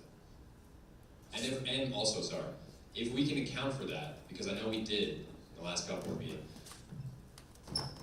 that, I know it's not real money, but that is money that we could use towards this supposed deficit. And I think some people around the table would agree. So, it's not. And I think there was a lot of confusion about the way that I explained this in GovBoard. We do not use 60 to 70% of what we get every year. USG separately it's not up, but you all remember that multi-hour meeting where we voted on the budget, right? So the budget, as in the programmatic budget, outlines what the Senate thinks we should be able to spend on priorities, right? The Senate could, I'm not saying should, could, yeah, approve a budget that has $20 million in it. That doesn't mean that we have $20 million to spend, and after we hit our $2 million for the year, we would stop spending because we'd run out of money. In that case, we'd only use 10% of our budget, but the other $18 million was never there to begin with. So what happens is when we write a programmatic budget and we pass it, out of all those line items, we spend roughly 2/3 of it. That doesn't mean that the other third is money that we could have spent. In fact, if we spent the other third, we would have run out of money. So it's not that we can put this money towards the deficit because the money was never there. But our goal is to spend all of it in 1 year. Our goal is to spend this number. Or our goal is to spend this number here. And that's the number we're spending, roughly 67%. No. So let me just pretend this number is $2 million, just for simplicity. We take in $2 million in a year. I would write a budget for $3 million, and we would spend $2 million. The other $1 million never existed. It was like a cushion that we were never going to spend regardless. That's not actually true. I wouldn't do that because then we would, that would be really irresponsible. But the basic idea is that we write the programmatic budget high, knowing that we're not going to spend all of that, and we factor that in. Well, hold on real quick, and then if I get the answer that I think I'm going to get, then I'm all set. The money that we don't spend out of that 67% that we spend, you're telling me the other 33% never existed? In reality, we have a little bit more of a cushion than that. Yeah. Yeah. Because what I'm asking basically, I'm trying to prod at you, is like every year we could tighten our accounting and actually find out how much money we're not spending. Then we use that to cut the programs we don't need. I think that that's... Because you talked about our mission as USG is to club fund, then support activism, then support things students need, then support things students want. Yep. I don't believe things like Justice Now and Period Box are just things students want. So I think we could rigidly tighten our accounting a little bit, and I'm not saying you're doing a bad job. You're doing the most difficult job, questionably, in I would think you would agree with me, in USG. And then other jobs as well. Mason's mad at that. So what I'm asking you is, like, over the next few years, I think the responsibility of finding out what we're going to cut and what our budget is going to look like is going to be less and less on the future students and more on the accounting of previous classes that are no longer there anymore. And that's just how I'm going to. You are correct. Yeah, Damani has something, and then I have a response to that as well. Yeah, I would, to the idea of like looser and stricter accounting, what we see behind us is the stricter. Yes. What we approve earlier in the year, broken out by committee, is the looser one. This year is the stricter one. It has our actual spending dollars in it, broken out the way the state wants us to account. So this year is the stricter one. This is true. Right, so, and I do have actuals. This amount is what we actually took in and what we actually spent last year. That one is what we actually took in and actually spent last year. I also, if you remember when we did the budget, the final budget, I had that whole column on the side of what we actually spent. And what you will notice, some of those initiatives, some of those line items, we didn't spend out of, and then we zeroed out, or we decreased. Some of them we increased even though we didn't spend as much out of them, or some of them we kept the same even though we didn't spend as much out of them, because we think we have a plan to spend more out of it this year. It is always within our interest to try and budget smart. It's never going to be perfect. We're learning every year. What I will say is one of the difficulties in doing that is that when we make the preliminary budget in April, we do not have the actuals for what we spent that last year. And then, by the time we roll around to the final budget, everyone is very used to what they have had in their prelim. And so if we then have to cut from the prelim to the final, it becomes an issue, right? So the preliminary budget is always such a guess that it makes it more difficult to do that for the final. I will say there are certainly options available to us. I try every year to, or I say every year, this is my first year of the job, but I try to, be smart and be clear-eyed about what we're going to spend. I'm never going to be perfect, and I know that there are some things that won't get spent out of. I just don't know what those are when I make the budget, right? Does that kind of answer the question? Some of them, yeah. And the other ones I'm just gonna. Y'all can email me as well. You can email me or Slack message me with any questions that you don't feel is useful for this space but you're still curious about. I am always available. I'm always really happy to talk about weird accounting procedures, maybe a little too happy, one might argue, but I am always accessible to all of you. Does anyone else have more discussion or questions on this?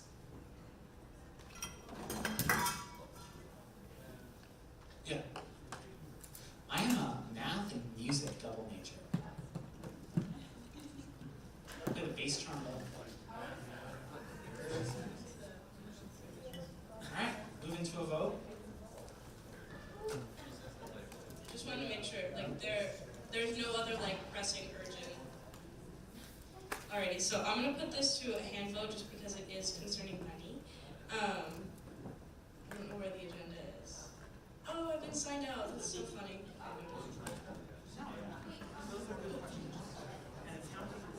This is, yeah. Yeah, just email it to. Alrighty, so seeing that there are no other points of discussion or questions, I'm going to move into a hand vote, raise them nice and high. So all of those in favor of confirming the satisfact documents, raise your hand. All those against, raise your hand. Are you against them? Okay. Sorry, I didn't mean to call you out. I just want to make sure. All right, all abstaining.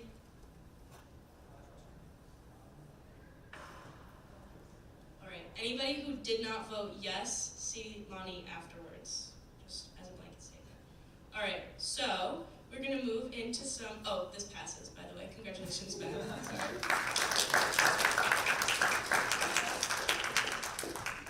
It's been an hour and a half. Sure, we'll do a 10-minute recess. 7.5. 10 minutes, 8:20. We're going to be restarting promptly.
first thing that we're going to do before we get into our legislation is nominating Benny and Sydney to the Student Welfare Committee for University Senate.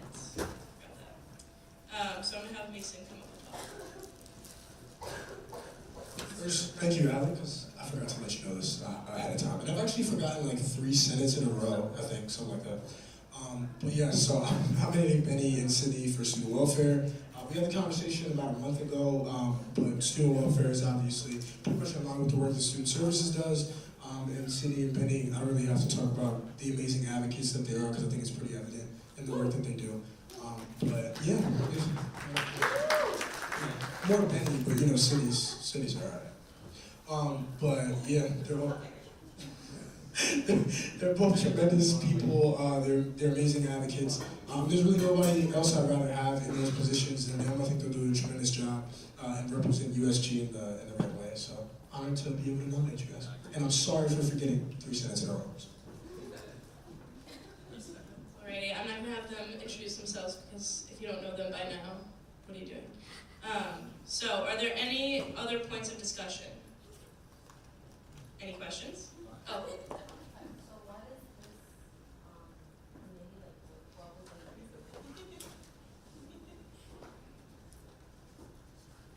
So it's pretty similar to like services. So they look at like student equity stuff, making sure that students are being provided for, and kind of in line with what again is done in services already. So one of the things that I try to do in University Senate is streamline the work that's already done in certain offices and like streamline it into the places that would be most applicable within University Senate. So for example, that's why Ben is somewhere up here. So Ben is on university budget pretty much for that same reason. Not only because he's a wonderful advocate, but also because he does a lot of work, obviously, with money in the budgets, so that's a pretty streamlined thing. Same thing with Abby in Scholastic Standards and GEOC. Those are 2 committees that work dealing with the general education curriculum, but also new courses that are offered. And that's really like the logic behind like the selection. But student welfare does a lot of similar work to services in the sense of like identifying student needs and trying to improve university response to those needs. But yeah, did I answer your question? Okay. Alrighty, any other questions? Alrighty, seeing none, I'm going to motion to pass this by unanimous consent. Are there any objections? Alrighty, congratulations, Sydney and Benny. Alrighty, next up, we're going to hear from Sydney, Abby, and Matt. They've got some pretty cool legislation, so I'll let you guys come up and talk about it a little bit. Do you want to go up there? Yeah. Woo!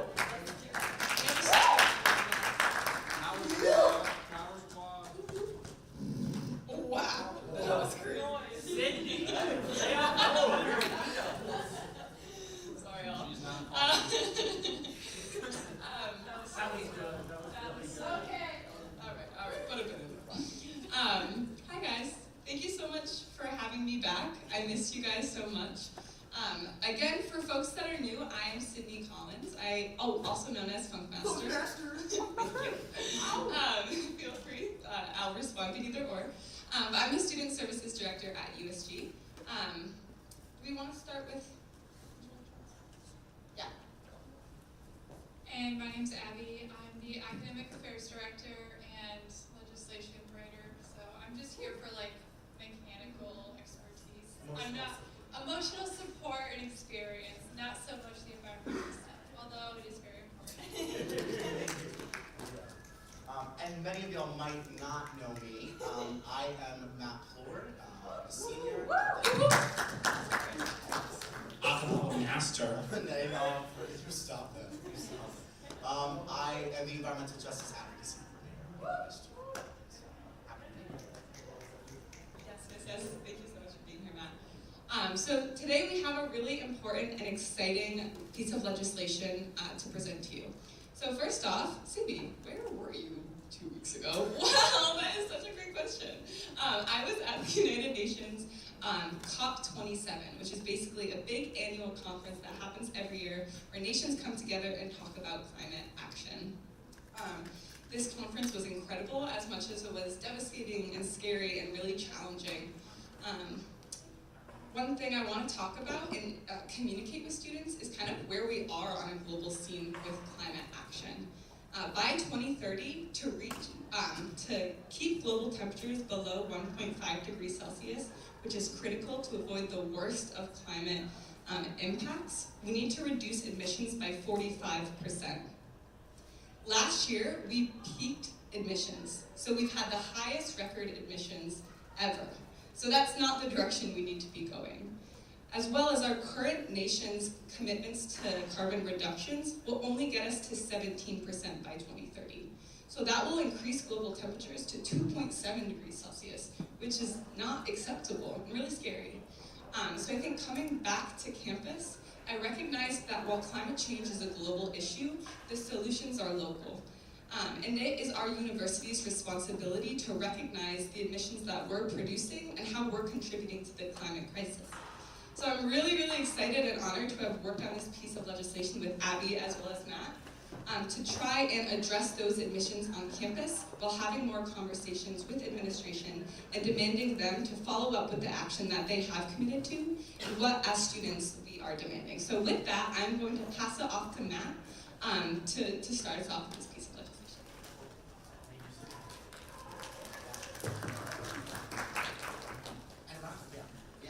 So talking specifically about what's going on here at UConn. So many of you may know, first of all, that there was a rally at the beginning of this month calling on the university to decarbonize campus. This came just after President Merrick released a statement to the university community saying to everybody that she was committing her administration to making this university carbon neutral by 2030. That was a huge announcement.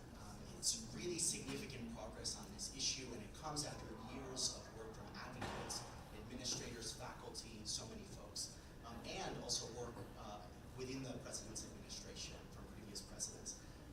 So what our rally at the beginning of this month turned to after that really awesome commitment was, how can the university go even further? How can they take this step and really build off of it and really think about how we can create a future that goes even further? And so what we came to understand as the best step the university could take beyond that, and this is a step that has been discussed for many years, is saying making the university carbon zero by 2040. So a decade after the university, based on this commitment, goes carbon neutral, we would be a zero carbon campus. We wouldn't be emitting carbon emissions anymore. And so this resolution both supports President Merrick's commitment that she has made, that her administration has made on carbon neutrality, and it also goes further. It says that the university should commit to carbon zero by 2040 as well. Happy to okay, perfect. Awesome. No, you're doing great. Just fixing the amendment. No, sure. So the resolution asks for those two commitments, and then it also asks the university to create a working group to really talk about implementation of that plan. Right now, we don't have a lot of transparency from the administration on how we plan to get to that carbon neutral goal by 2030, and of course, we want more transparency if they were to do a 2040 goal as well. And so it's really asking for both of those things and asking for engagement from a working group on those things. The second whereas clause that we're asking for in this resolution has to do specifically with transparency and accountability. This includes creating a web page on campus to update students on campus climate action. This would be in coordination with facilities, with other partnerships we have on campus in human rights, in energy, etc. And would really serve as a resource for students and advocates to know where our university is on both of these goals and other commitments as well. Then beyond that, some of the whereas clauses talk specifically about where the conversations we've had with administration. One of the things we've heard from administration is they don't think they have the resources from state officials to meet these goals.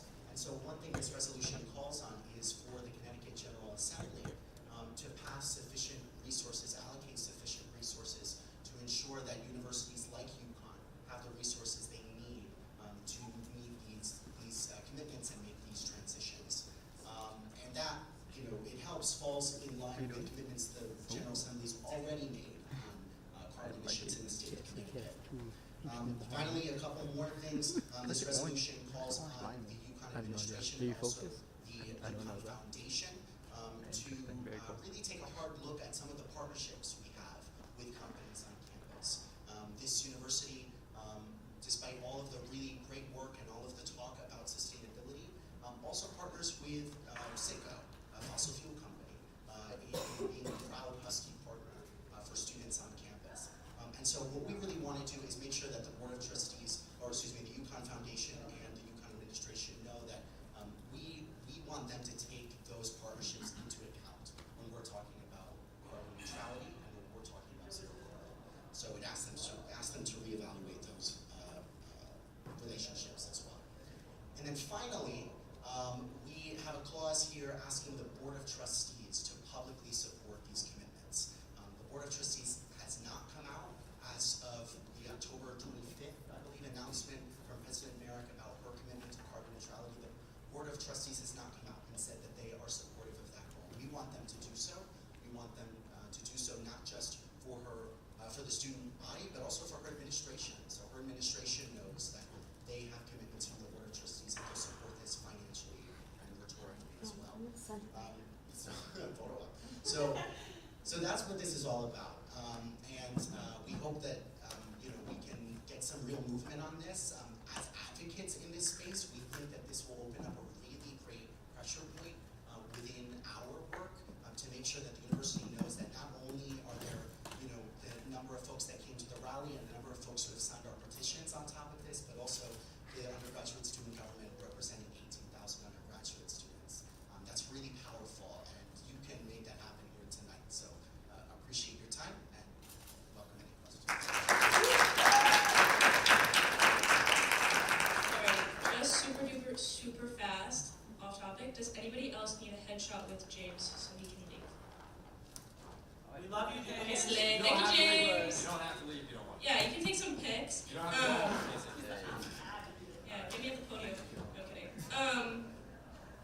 Okay, so back to the legislation.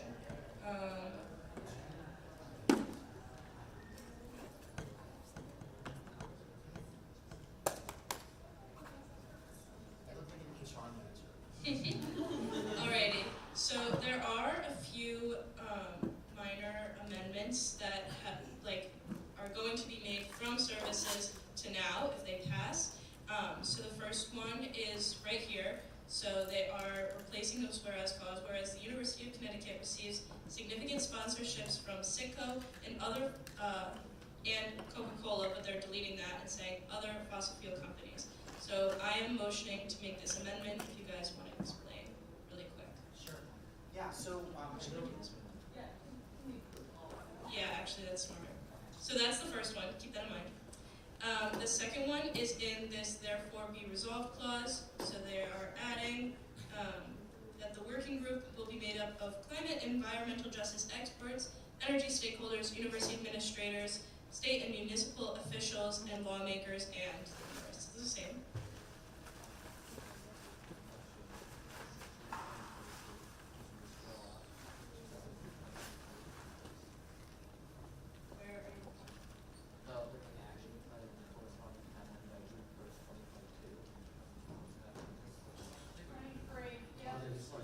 Where is it? Clause blue.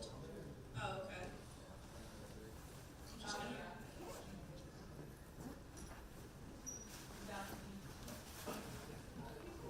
Alright. That's another. The next one is adding into this one, producing a centralized public-facing UConn webpage in collaboration with the Human Rights Institute, the Eversource Research Center, and others as well as, and the rest stays the same. And then the next few,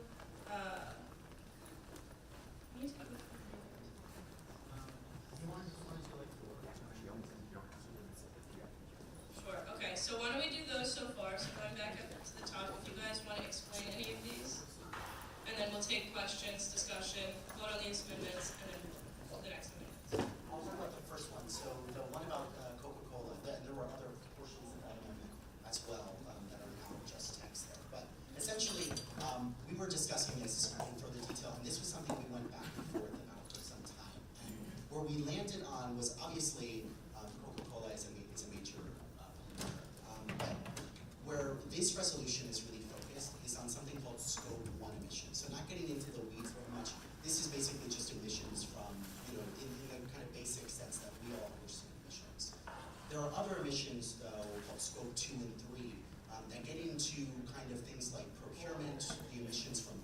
reduction, for example, or emissions made from producing plastic or things like that, that are kind of indirect emissions. They're not just simply burning fossil fuels and releasing them, through a combustion engine like in a car. And so what this really gets us into, if we mention Coca-Cola specifically, is the waste associated with Coca-Cola products, the plastic waste in addition to the emissions. It gets us into what are the other major polluters that the university works with that aren't specifically related to Scope 1, which would again get into our food production or food procurement, other things like that. And so where we came down on is that this is maybe really worth another resolution entirely, because there's just so much work that could be done in this space on making sure that the university is more sustainable in its procurement practices and things like that. And so, notwithstanding that, we still do mention that the university, in addition to partnering with CITGO, also partners with other major polluters writ large, and so that kind of points to organizations like Coca-Cola and others, but it kind of allows us to revisit this in the future, which is something that potentially I hope the Senate might be interested in doing in the future as well. That's the first one. Any questions about that at all? Yeah, John? What are some things we could do within Mansfield and stores to help reduce our carbon footprint? Just to reduce our carbon footprint writ large. Just, like adhering to the... Yeah, let's save this. So right now we're specifically taking questions on like the amendments, and then we'll take questions on the legislation as a whole. So if nobody has a question about this specific amendment, which it looks like Joe and Josh do. So in terms of like Coca-Cola products, do you have anything like, I know that these trucks are coming in from obviously all over the place, but do you have any ideas for like replacement? I think that would be like taken up in a separate piece of legislation is what we're talking about. Okay. Our goal is to exclude that from this. Okay.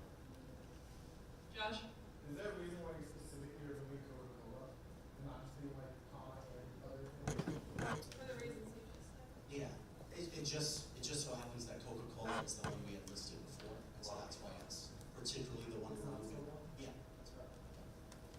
Yeah, I'm sorry, this is a bit repetitive, but just to be clear, because I completely agree with everything you're saying, but I think calling out Coca-Cola is also important, so are you suggesting that we do that in a separate piece of legislation / thing in general, and just leaving it out of this for now? It's a bigger issue that would get us too much into the weeds for this piece of legislation. So we want to start with the bigger target, which is fossil fuel emissions, and then from there we can move into more targeted things after we get the basic stuff. Thank you.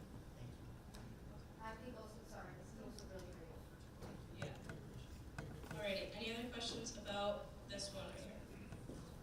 Okay, going to the next one. We're just changing it from 2022 to 2023 to make it make sense. I'm not going to take questions or discussion on that because it's a little silly. So this next one right here, adding on basically just specifics. I don't think we really need to explain that. And then this one, adding in the Human Rights Institute, Eversource Research, as well as others. Again, just being more specific. Are there any questions or points of discussion on those two? Just being more specific. So seeing none, I'm going to motion to pass these 4 amendments by unanimous consent. Are there any objections? So I'm just going to that 3. Accept that. Okay, and accept that. All right. So then the last few, I think. All right. So this one. I don't know. You guys can read these and just explain them. Yeah, it's just acknowledging the federal Inflation Reduction Act, which was a big pass for addressing climate financing projects. So it's just including that specific language as well as the further resolved clause just references kind of the procurement things that we're just talking about. This again, just removing Coca-Cola for another piece. This is just fluff. And then if you guys, did you just, okay, perfect. So I'm going to motion to approve all of these. Are there any questions or points of discussion? Okay, seeing none, I'm going to motion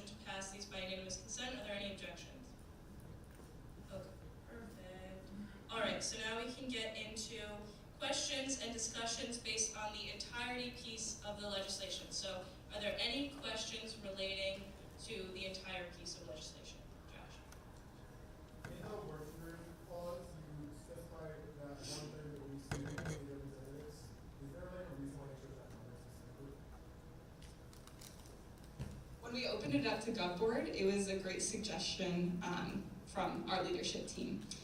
So that's kind of the numbers that we went with. We wanted student representation, and there was consensus that 1/3 would accurately represent students in decision making.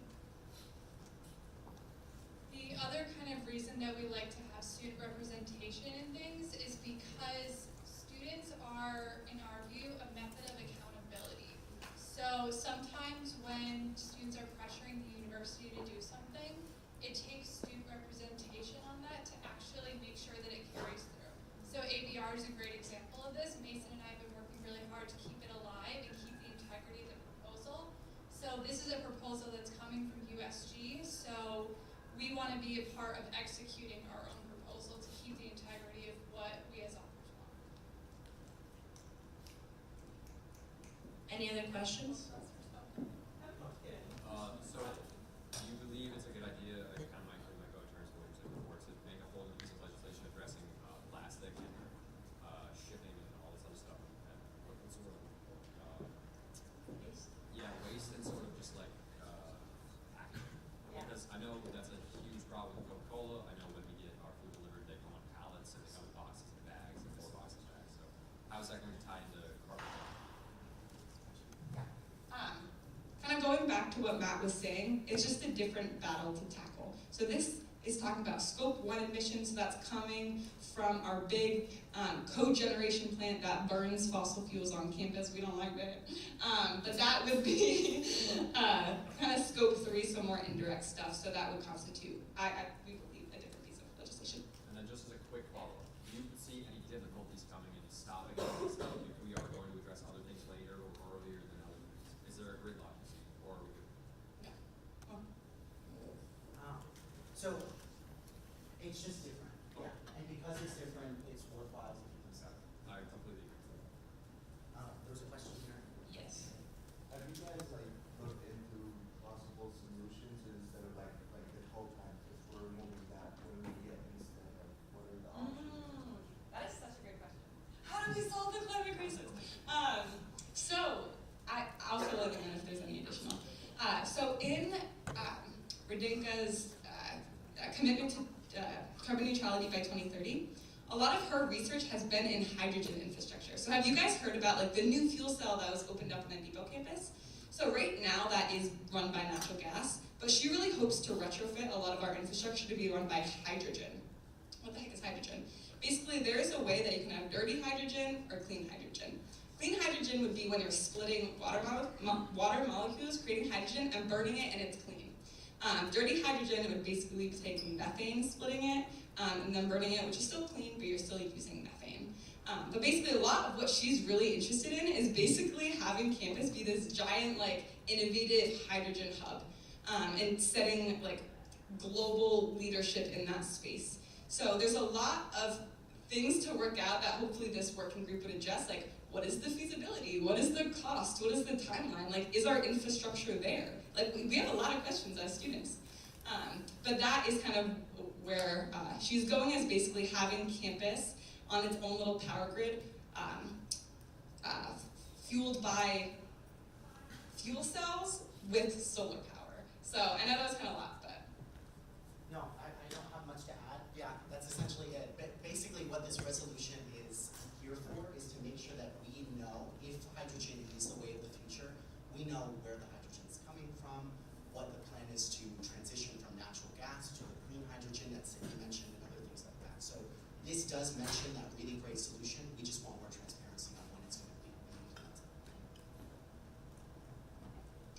Moving to hydrogen, I know it's awesome, but to get to that point, you have to burn tons of carbon and other fossil fuels. So is there a way for us to get there, even if it's slower, without burning all of this extra emissions? What do you mean, burning additional carbon to produce? Diesel, gas, all on the trucks, so I don't have to bring all these materials here. Yeah, so there is a lot of questions, right, about the infrastructure and piping that we would neat, but basically, I'm still learning a lot about this process. But what has been translated to me is the solar cells on the fuel cells, or wherever they would be located, would produce the power to split the hydrogen. So basically that fuel cell would be able to produce the hydrogen as well as burn it to generate the electricity. So I know all y'all engineers out there, if you're like, feel free, like there's a lot of space for student learning, and we're all here to do that collectively. But yeah, I know you have a lot of questions about, like, again, what is the infrastructure that needs, making sure it's legitimate and feasible, and that's exactly what this piece of legislation is calling for. Can I follow up on this? I think I had a discussion. I also. So, I think he has a great. I'm going to use the mic. Okay. I think Josh makes a great point that we're kind of not ignoring, but we're not addressing it. It's like, in order to receive all of these things, it's going to come in on trucks, it's going to come in on planes, it's going to come in via boats on the water. Like, and also, going into that, how much fighting and pushback, and it's going to be a dogfight. How much pushback are we going to get from the university on cutting ties entirely with Coca-Cola, entirely with Citgo? Yeah, but I mean, so Josh, but also Josh made a huge. I mean, it's in the document though. Josh made a huge point here. It's like all of this stuff is going to be delivered to us with dirty methods, and I think it's a great first step. But we're going to be in a massive litigated battle with the university over cutting ties completely with these $100 million contracts, $10 million contracts. How are we going to do? So I know that the university has already started to make commitments. I saw in some messages that they've already started to do that. I think Demani was sending us stuff. So they've already started like reducing their fossil fuel investments.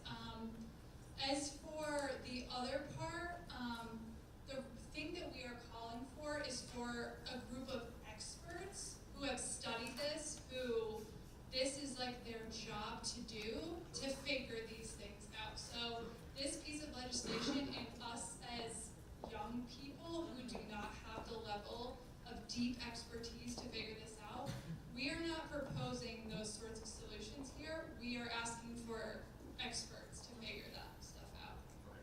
So in a nutshell, because there's a lot said in this document, in a nutshell, you want to get together a committee or a group of experts to address this so that we aren't the ones.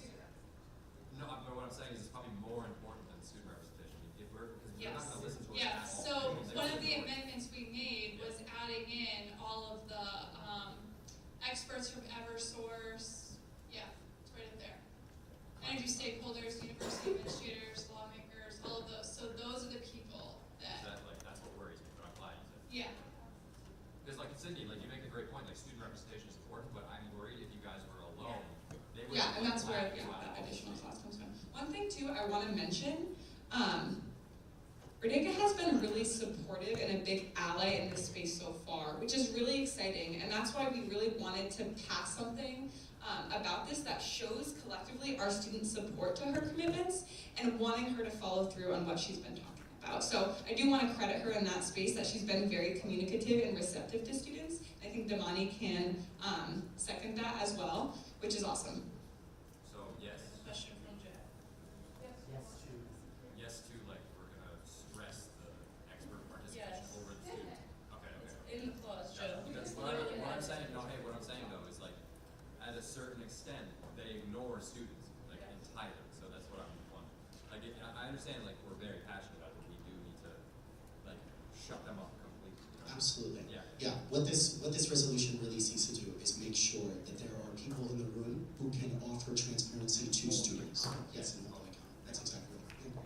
So, noting that we're not experts on the field, we in the resolution say that we're committing campus to zero carbon by 2040. Is there any evidence that we know of that proves that it's viable at all to do? Essentially, are we asking for something that the university can't actually accomplish? So again, we justified this all in the whereas clauses. This is something that the IPCC has recommended. This is something that needs to be done. It's very, very well backed up by experts. To say you said you had And also here in the state of Connecticut, Connecticut General Assembly, as I mentioned, they just passed into law, into general statute, an executive order that the governor had placed, had sent out a year ago that said that the state of Connecticut should reach zero carbon by 2040. So the Connecticut legislature has put their money behind that and their word behind that. So it's certainly feasible and certainly necessary. That's Public Act 22.5, correct? That's correct. Yeah, so that's for the electric grid, right? Yes, that's correct. Okay, got it. Cindy, can you go over the interview you had with the governor last year at Dog Lane when he brought, no, but it's important though, because it is important. Let's also just make sure we're speaking into microphones. Okay, so I'm gonna stand up. If you don't speak into the microphone, it's not caught by the recording, and it also makes it more difficult for Lonnie to take our minutes. Thanks, Lonnie. You do a lot of great work for us. And so does everybody. Shout out minute takers. Alright, last year, anyway, Sydney, very seriously. Last year, you had an interview with the governor of Connecticut where he promised that for the next 5 years there are 0 fossil fuel contracts being implemented in America. Or in Connecticut, sorry, not America. I wish. No, so I was there.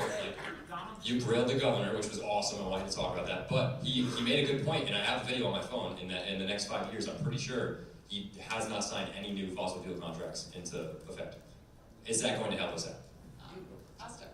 So, some short context.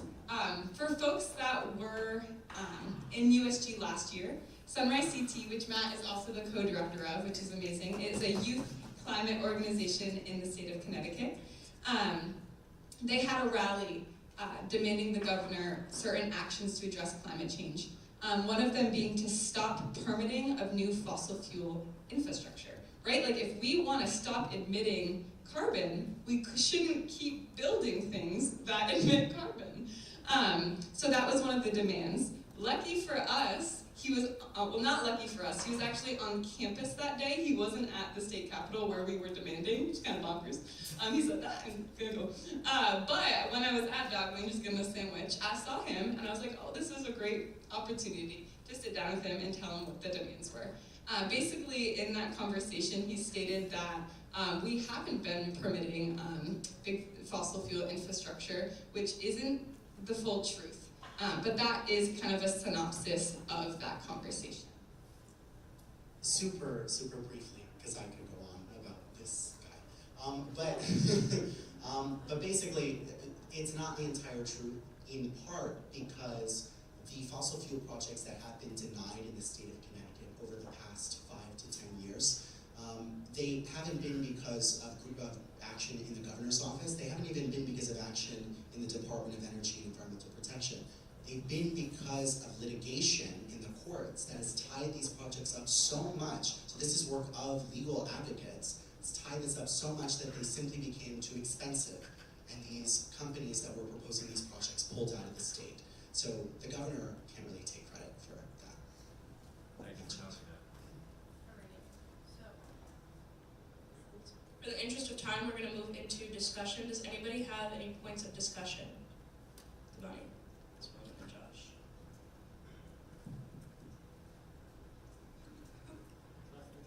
Sure.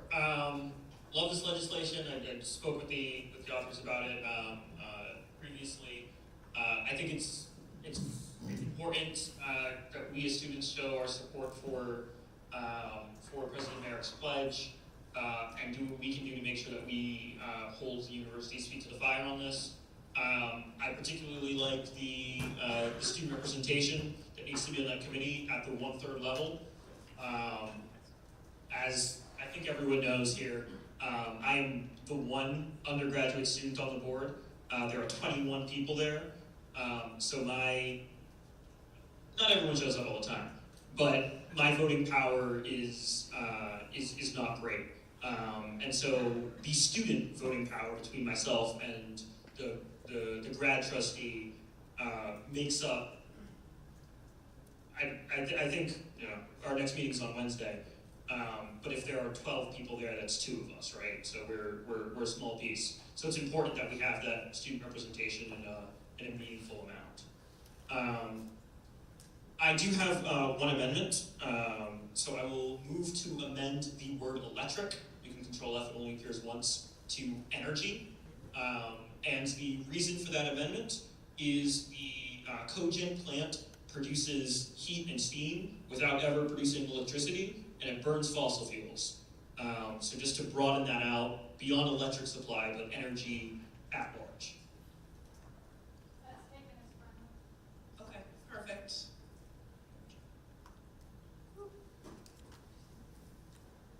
All right, Josh has a I question. do have a question about that.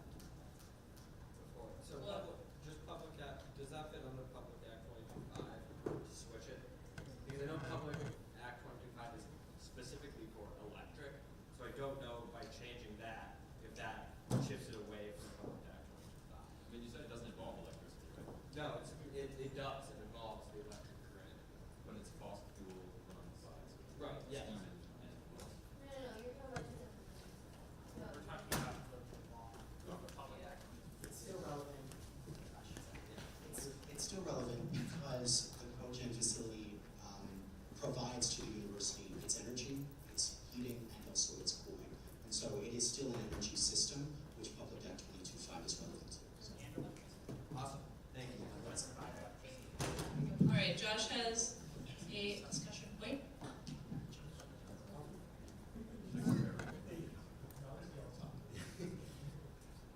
Back in, I think it was, this article is from October of 2020, but I'm pretty sure it was earlier than that.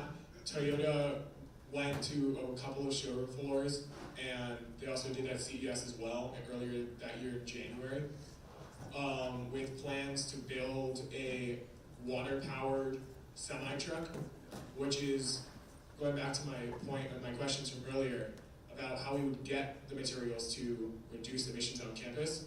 That's a viable solution, and basically showing support for that. And Toyota had their first prototypes rolling around late last year, early this year. So it's not like it's a concept that exists. People have driven them around. So that would be something that this working group would seek to address, and if there's anybody else who has solutions for the issues that this legislation is seeking to face, we're happy to follow up and see if you would be interested in being a representative on this committee. Student services, Thursday at 7 p.m. 7 p.m. Okay. All right, are there any other points of discussion? Okay, so I am going to motion to pass this piece of legislation by unanimous consent. Are there any objections? Seeing none, this passes by unanimous consent. Congratulations! You're next. There is a tour of the code. There's a tour of the cogeneration plant tomorrow, Thursday at 2 p.m. If anyone wants to join, come to me after Senate. Amazing. Okay. Oh no, wait. Okay. All right. Next up, we have a statement regarding proposed amendments to the academic calendar. So I'm going to invite the authors, Anya, Will, and Abby again to come up and explain this. Oh, sorry about that. It's here in spirit. So this is a very short piece of legislation, but basically what we have here is a proposed amendment to the reading day calendar for basically finals week. So I've personally talked to a lot of students about reading days in academic affairs committee. We've talked about it, and a lot of people are really unhappy with the way that reading days are currently in the calendar, which is you get the Saturday and Sunday before finals week, and then you have Monday, Tuesday, Wednesday finals. Thursday is another reading day, and then Friday, Saturday, Sunday are more potential finals if you get unlucky. You get stuck with Saturday and Sunday. So if you could just scroll down to the chart on the second page. So yeah, that's perfect. So what we've actually done for you, me, Abby, and Will, is created 4 different separate proposals that we would suggest to the Office of the Provost. And if you guys could just take a moment to look at the chart. Each proposal kind of has a different reasoning behind it. For example, if you look at proposal C, you can see that you would get 3 days in a row, and then you would have all your finals spread out throughout the next few days, or something. Oh, okay, sure. I'll finish first and then you can. And then like proposal B and D would give you guys kind of like a break in between. So yeah, I mean, Abby will talk more about it, and then you guys can also just look at the chart and figure out what would you think would work best. Yeah, so there's a different philosophy behind each schedule of reading days. So it should be noted that we did not schedule any exams on Saturday the 10th because that would mean that you would have an exam, potentially, right after the last day of classes. And we think that across all proposals, there should be one day with no quizzes, assessments, any sort of assignments for you to just study. What is done with the Sunday is kind of different. So proposal A, the philosophy behind it is that you get 1 weekend for major intensive studying, and then you have a reading day kind of in the middle. The goal is to not like push back your finals too much like we feel Thursday might do.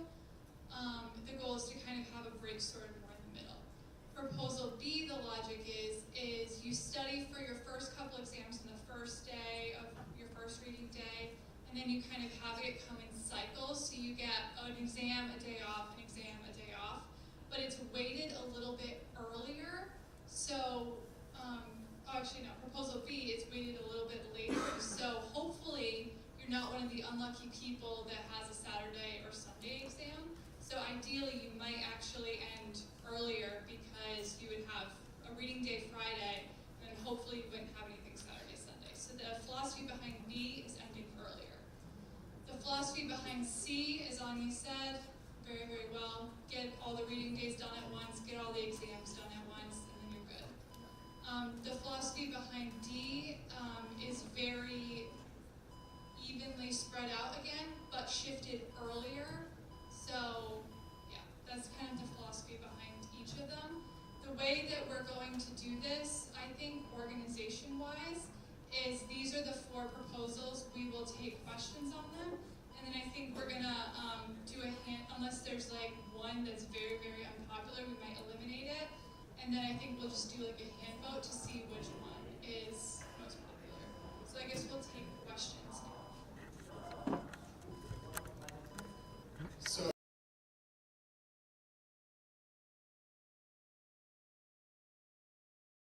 or do any form of studying at all on basically from sundown on Friday till sundown on Saturday. Is there, like, obviously the Dean of Students has a way of like rescheduling final exams, and they've been, in my experience, I've now had 2 exams on Saturday and had them both rescheduled. Like, is there a way to basically, like, obviously there would be other considerations, because I'm sure other people in other religions and other cultures have different restrictions for different things. Like, we have for the first Saturday a reading day there. Is there a way to like put another reading day on that other Saturday? Because most exams that are scheduled on that last Sunday are makeup exams, and most people don't have makeup exams, and if they do, they only have 1, and by that point they've studied 40, hopefully. So I think the issue with that one would be that if we put a reading day right at the end, then it's not a study day for most students. So there's not a lot of people that have exams that Saturday and Sunday. It's pretty rare. Even Friday I don't hear very often, so students would be losing out on a day that they could have. Rory? Same. So wait, you said it was from sundown on Friday to sundown on Saturday? Okay, so I think that one thing that we kind of had discussed this in our meeting when we were writing this legislation is that the unfortunate thing is that those last 2 days, this year would be the 17th and the 18th, it's kind of unfortunate but inevitable that some people are going to have finals on those days, so we kind of block them off just to be the finals days for people like to make up for other, if they have other observations earlier in the week, they could do Saturday, or for example, you could reschedule your Saturday to Sunday. But like Abby said, I feel like putting a reading date there, although it was something that we discussed, we also kind of felt like it would push the other exams further into Friday, and like, then why would you even need a reading exam on the weekend if you're done anyway, I hope that answers.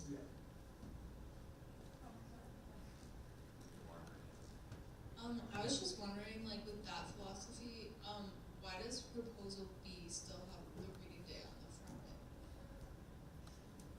That philosophy was hopefully nobody has a Saturday or Sunday exam, like fingers crossed for you. And then if there's a reading day on Friday and you don't have anything on Saturday and Sunday, that means any exams that would have been Friday would be pushed earlier. So the idea of philosophy B is to end earlier. So would there also be another proposal where it's like reading day, 2 exams, reading day, 2 exams, and then Basically changing taking copy of the and looking at reading something like that. The Friday? Okay, So what is the question? Or what is the proposal? the proposal is in proposal D to move the reading day on Thursday to a reading day on Friday. I'll make a formal This isn't part of the legislation, it's a appendix, so I don't think we need to amend it. Ally, can you change reading day on Thursday the 5th? I don't have edit access, because I'm on interim, not staff. Or, Well, Anya's doing that, I saw. Yeah, Noor had a question too in the back. Here. So, I get, like, not putting one on Saturday, but if the whole point is that students don't want exams on Saturday or Sunday, like, is there something else that could be done so that, like, the exams end earlier? Or that you do put it on, like, a reading day on Saturday, and then obviously, like, for, like, religious purposes, people would take it down. But, like, wouldn't that make it more likely that people would be able to end early? So if we were to say no exams on Saturday or Sunday, I think I understood that right. What we would have to do is we would have to, one, either make them Monday or Tuesday, so dipping into another week. So, because we need like a certain number of exam days in total, so that would. We do not need 3 reading days. We could ask for less reading days, or we could try asking for more. Were there questions over here? Okay, it's working. I just do have a very quick question. I'm just wondering why, but from the beginning we have reading days on the weekend. I understand that this will allow another day during the week and stuff like that, but isn't the weekend supposed to be for us and not reading days because they are actually the weekend anyway? So why would it be possible to actually ask for the 2 reading days earlier than that weekend? Since it's Yeah, alright. I get it, yeah. So, if you think about a regular class, like a regular semester, we have assignments due on the weekend. At least I do. I don't know about you guys, but I very often have things due on Sundays, so our weekends are unfortunately not our own, as you said, unfortunate. But the purpose of reading days is academic policy states that professors are not allowed to make any assessments, any required work, or any requirements of you at all. So the problem if we moved reading days to during the week and made the weekend just a regular weekend is that we would then, one, either have to shift the academic calendar such that exams would move into the following week, so the 19th and 20th if we eliminated the weekend, or the other option would be to dip into classes and have less classes during the semester, so less time for professors to actually teach. So that's kind of like the logistical issue. I understand that reading days on a weekend seems ridiculous because you're like, it's a weekend, we don't have classes, but you still have assignments due on the weekend, and the purpose of reading days is to prevent assignments.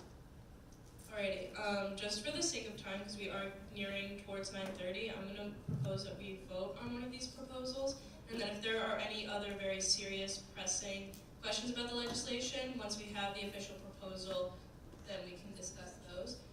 Since it's the appendix, I don't think it has to be minuted, so we can just kind of do like majority. Okay, so all of those in favor of proposal A, raise your hand.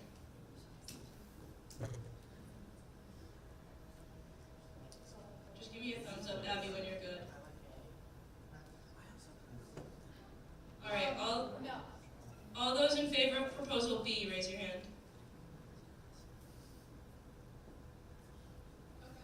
All those in favor of proposal C, raise your hand. All those in favor of proposal D, raise your hand.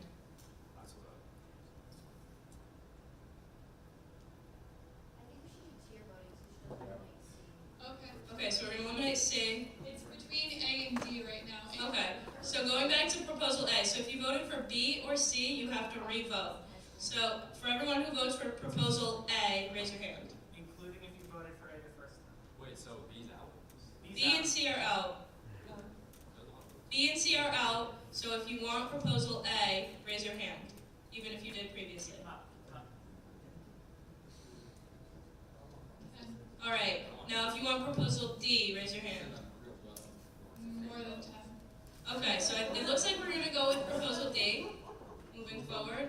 Okay, so reviewing the rest of this legislation, just keep in mind that it will be reading day, exam, exam, reading day, exam, exam, reading day, exam, exam. Exactly, and like the therefore be it resolved clause will reflect, if you scroll to the end of the document, we already have the verbiage that we want to use to just replace those two A and B clauses under the therefore be it resolved clause. So you can just see what it looks like for yourself and just let me know if you have any other questions or comments about the legislation. Just a little question real quick. Is there already a form, like a religious accommodation form? Yes, through the Dean of Students Office to reschedule the final. Alrighty, are there any other questions or points of discussion? Come on. So, for the therefore that's in there now, do we need to amend this to be the proposal D language? Yeah. Okay, I'll make that. Okay. Okay, I don't have edit access, but you guys can go through and do that. Yeah, so I'm gonna motion to amend this to move this proposal D language up here, where under the therefore it be resolved clause. If I connect to the Wi-Fi. Okay, this is a friendly amendment, so we don't need to vote. We just voted on it. Okay, perfect. Anya just voted. All right, so seeing no other questions or points of discussion, I'm gonna motion to pass this by unanimous consent. Are there any objections? Wait, question before we. Okay. Is the appendix gonna go with the rest of the legislation to wherever it goes? No, that was just.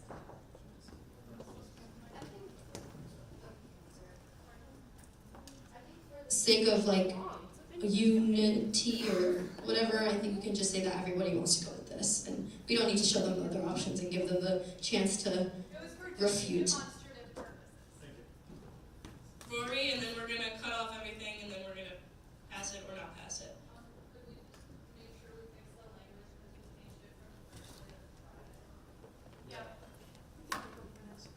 So this. Yeah, change that Thursday to Friday.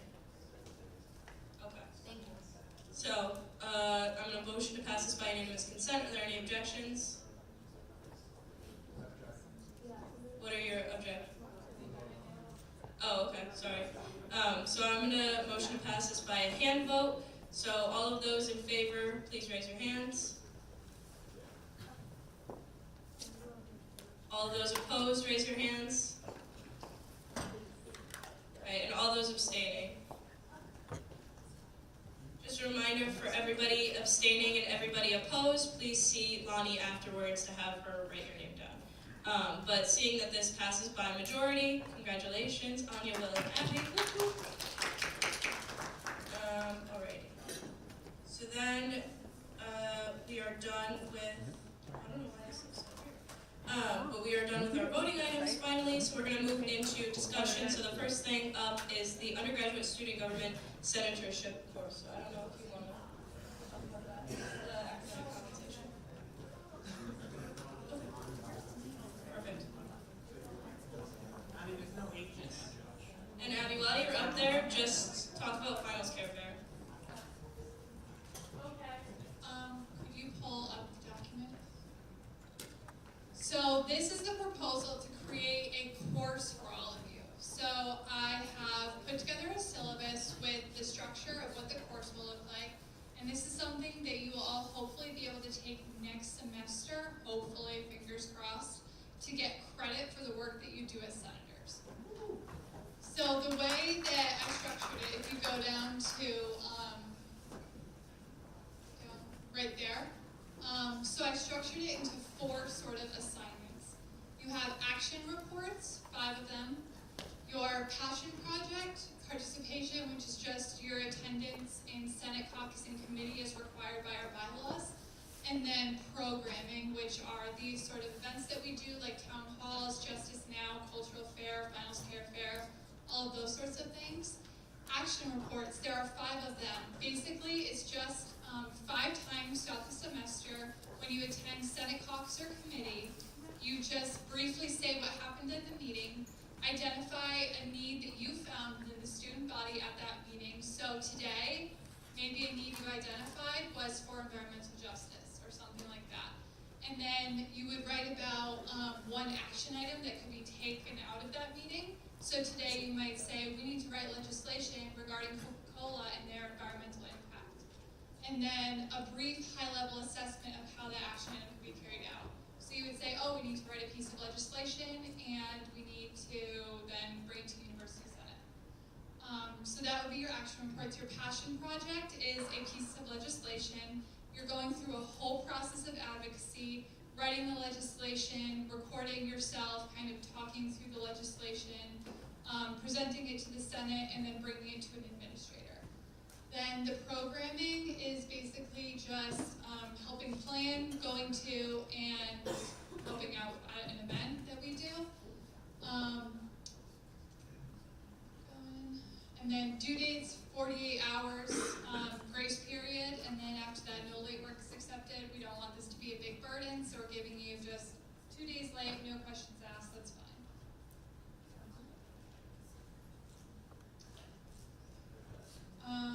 Yep, and then this is kind of our schedule. You'll have classwork that's given out by the deputy speaker at caucus. The deputy speaker will be the TA of this course. They will be doing all of the grading. Hopefully we'll have someone like Krista or Jose from TSOS to be the instructor of record, but it really will be the TA that will mostly be assessing you, so Krista can remain your lovely advisor. So that's kind of the general idea behind this. There was the issue of what if any of you get removed as a senator for attendance violations or misconduct, and we ended up deciding that that will be taken on a case-by-case basis, and we will be following the general university policies for what happens if there's a conflict between 2 students in a class, but you will still be allowed to attend meetings and fulfill all the requirements, so you still get the grade that you need in the course, because your grades come first, obviously. So yeah, that's pretty much the entire proposal. So do you guys like this? Is this something that you would be interested in doing? Yeah. This is in discussion, so we're not voting on anything, so it's just... Would it be optional to enroll in, or would you have to enroll in if you're a senator? Completely optional. So if you want to get academic credit for something that you do, if you want an easy way to get compensated for your work, because senators are not right now compensated, this is a way of us trying to compensate you for the work that you do. So it would be completely optional, opt-in.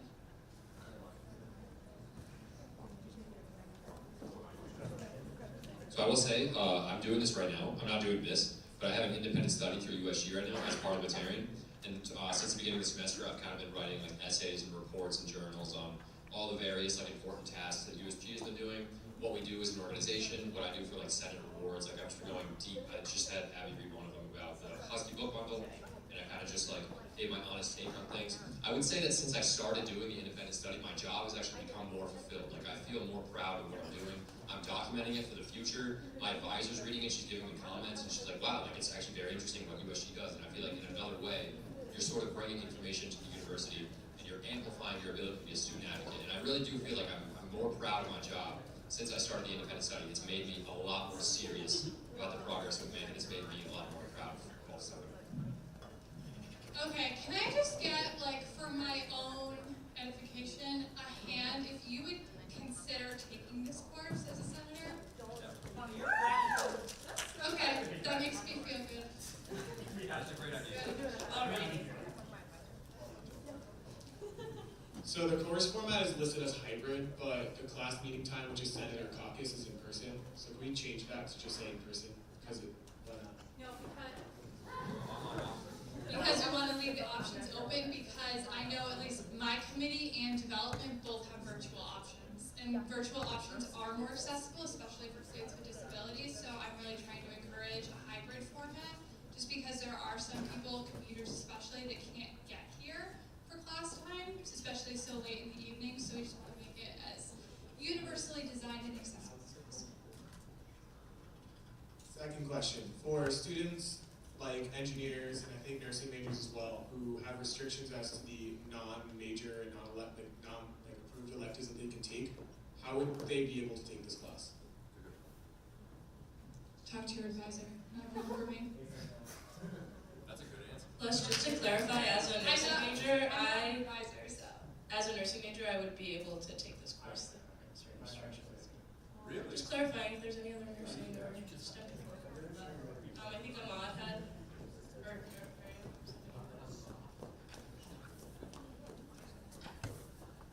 Wouldn't it make more sense to have like a prerequisite to be a senator? Because It we're is, gonna- yeah. Well, it says none. Course prerequisites. So course prerequisites is a technical term. It basically, it's a prerequisite that's a course. So a course that you have to take in order to be in this course. Does that make sense? So like for an upper level chemistry class, you need to take basic chemistry. That's a course prerequisite. And it does say in here, I just highlighted it, students taking this course must be elected USG senators at the time of enrollment. Is the 1 credit like negotiable, like to get more credits? So the reason we kept it 1 credit is if we were to make it 3 credits, we'd have to give you more work.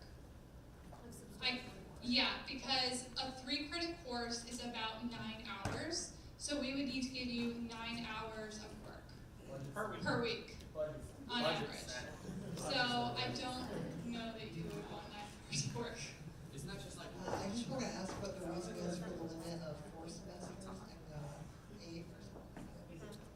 So the way that this course is, or the way that elections take place in USG, senators have 1-year terms, and you are elected partway through the first academic year of your Senate term. Meaning that by the time you are elected in your first term as senator, you can no longer enroll in the course because the enrollment period has ended.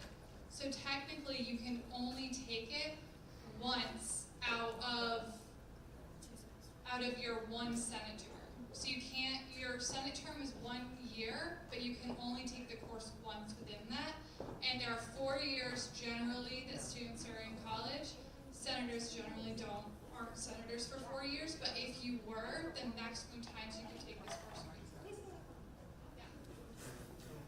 Is there anything over here? I think Jack has one, and then we're gonna, somebody back there, and then Jack, and then we're gonna move into the next. I say this question. Personally, I think like the about 1 page for the action reports is a little bit vague. Is there any way we could amend it to like 2 minutes or minimum or searching for minimum? Just to. Are you a business major? No, it is. I think it's some reasoning. I think I reasoning. Not wrong. Well, like, would it be okay if it's like 3/4 of the page? That's why the word about is there. And this is getting a little nitpicky. This is also not something that we're voting on. This is just general like discussion. So we're not like. All right, we're gonna move on to the next item of discussion. Oh, okay. Alrighty. So the next thing up is Abby again. Finals care fair packaging. We're in announcements now, by the way. So, very exciting. Finals Care Fair, it's happening next week on Thursday. And on Wednesday, we really need your help packing. We have 1,500 Finals Care packages for students that we will be giving out on Thursday. And we need help putting all of the items into the bags. If you help us pack, we will give you pizza. And you'll be able to pick up your Finals Care package and skip the line. So you won't have to wake up at 9 a.m. to get your package. And you won't have to wait in a very long line out in the cold. So please come help us pack. I will send you a Oh, that's Oh yeah, this is for Senate rewards. I'm just gonna have this up. I will send a message in the Senate Slack asking for volunteers and telling you when and where to be. I would really, really, really appreciate it if you guys could come. I really can't do this initiative without you guys. Also, this is for, you can just put that on the mic. This is for Senate rewards. Oh my god. I'm so sorry guys. I do this every time. I have an option.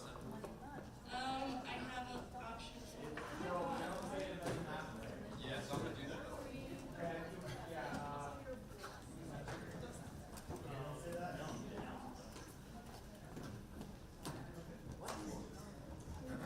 Okay, try now. Sorry. Go ahead. Also, this Senate award is going to be really cool. This is my last Senate ever. I'm graduating in 2 weeks. I will no longer be parliamentarian. This is something I've been very proud to do. Whoever the next parliamentarian is, they're going to take this over, hopefully. They don't just like abolish all the stuff I did. And I don't know, I'm going to make an announcement at the end of Senate, but this one's, you're not going to want to miss this one. Alright, Sydney, if you want to come up with the food pantry? Howdy, folks. All right, so we got a pop-up food pantry on December 5th and 7th from 9 a.m. to 1 p.m. Again, December 5th and 7th, pop-up food pantry from 9 a.m. to 1 p.m. In, I believe it's, room 301. If you would like to volunteer, please, we need more sign-ups. Yes. That's it. Alrighty, next up, Anya.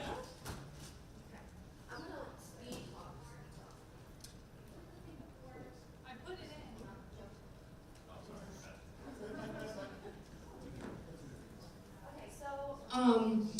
I had the first Provost's Library Advisory Council meeting today, which I was appointed to sit on to represent USG and therefore the undergraduate student government and students in general. And I just wanted to kind of share the talking points that they gave to us at the end of the meeting, just so that you guys have them. So most of this stuff isn't super pertinent to undergrads, but the first one is. So the Future of Journals project is a little bit sad for people who are in research like me, because the library, like everything else at the university, is being forced to cut certain things from their budget. And understandably, journals were one of the first things to go. So we're not getting rid of our access to journals through the library, but it's definitely going to be decreased, and it's also going to be different. So if you were to access a journal article through your UConn email, you would have to basically send an email to yourself through the portal of the journal, and they would give you that access. Whereas currently you would kind of just be able to use it. So it's a little less convenient, but it's still there. And then the other thing that I just wanted to mention about what we talked about today is that the east entrance to the library is now open. It has been open for a little bit, which I didn't know, which is kind of cool. It's the one that's like next to Oak Hall and like the Boostfield Psychology Building, which has been closed for a while. Well, yeah, like actually it's helpful instead of having to walk all the way around, especially in the cold winter. Which, by the way, card access swipe to the library starts at 8 o'clock in the evening, but that specific entrance I think is always card swipe. So it's not locked, it's just card swipe. So if you go to open it, don't feel, I always do that. I always like never do card swipe. I'm always like, oh, well, it's locked, I'm gonna go away. Use the handicap door, that's the one that works. Okay, and then last couple things, the DEI Town Hall is happening this Monday. Please, please, please come. Please come. Oh, also, there's more than 43 people in this room, and we only have 43 responses for the state of diversity thing, so I'm going to hound down every single one of you. Alrighty. It's anonymous, but I'm going to find it. Alrighty, just a really quick announcement from Trustee Damani. Two things. The first, Board of Trustees meeting on Wednesday. If you would like to come in public comment, if you'd like to come in public comment, which I encourage everyone to do, you need to sign up by Tuesday. It will be 9 a.m. In the North Reading Room. Personally, I'm going to miss part of the meeting because I have class, but I definitely hope to see you there. On the agenda, which is the second announcement, we will be talking about student fee increases. There is a town hall about that. I think also in Conover, we heard earlier that there was a town hall in the Dodd building in the Conover auditorium for the admissions thing. I think right after that, there's going to be another one about student fees. So I would highly encourage folks to show up to that. It's what I presented to you all at the last Senate. Also, if you have thoughts on that, please let me know before we vote on it. Amazing. Go to boardofTrustees.uconn.edu to sign up for public comment. Slay. Or email the board a comment. Okay. Oh, that was something. The next thing, apply for University Senate and committee representative positions. That is open on JobX. If you guys have any questions, please reach out to Mason, president at usg.uconn.edu, or his lovely chief of staff, Son, pres chief of staff at usg.uconn.edu. They will answer all and any questions that you have. Alrighty.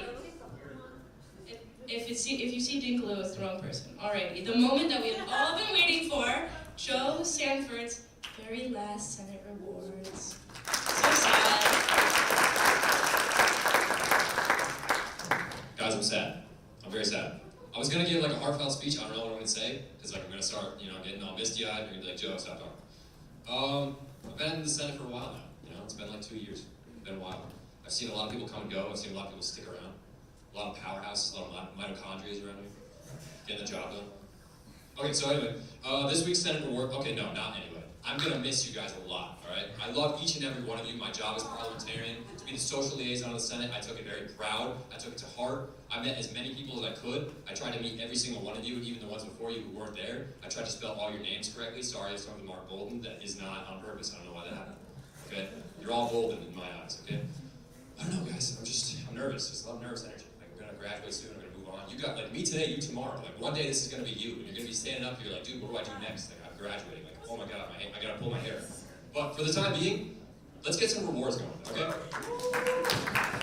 So, this week, I guess we'll do that one first. We have a mini foosball table, and that's going home with one of you.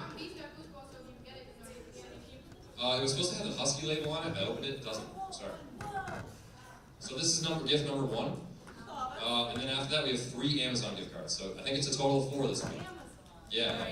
Hey, by the way, Husky Market gets how many gift cards to Price Chopper? I tried for 2 years to get 1 gift card to Price Chopper for you guys, and they were like, no, you can buy alcohol there. They're gonna get ID at the register. They're gonna get ID at the register. Alrighty, first number. Number 20. Who is Molly? Molly Normandy, folks! Play foos? You foos on the reg? Word, let's go! Alright, I'm gonna have you sign. Yeah. So Krista O'Brien is not here, and honestly, I'm glad, because she would have killed me by now. But she really needs this form, so we're gonna grab a pen. Alrighty. Next number. 16. 16! John Dunn. Woo! It's for environmental. This is how it goes. Alright. Huh? Third lucky winner, number 9. I don't know. Nazim. I guess you'll have to find out how much it's like gift wrapped. Like it's a present. There's 3 gift cards? There are 3 gift cards. Okay, so I think this will be our last person, our last Senate The reward. last Senate awards of the semester, folks. I'm sorry if you didn't win, and if you did win, congratulations. Number 7. That's my number right there. Oh my God, Alice! Yay! No way! No way! Yes! This is the best induction. That's so sick. Let's go. Alrighty, and with that, I am going to call to close finally at 9:40. I love you guys so much. You've made my life so much more complete. If you guys voted no or abstained to any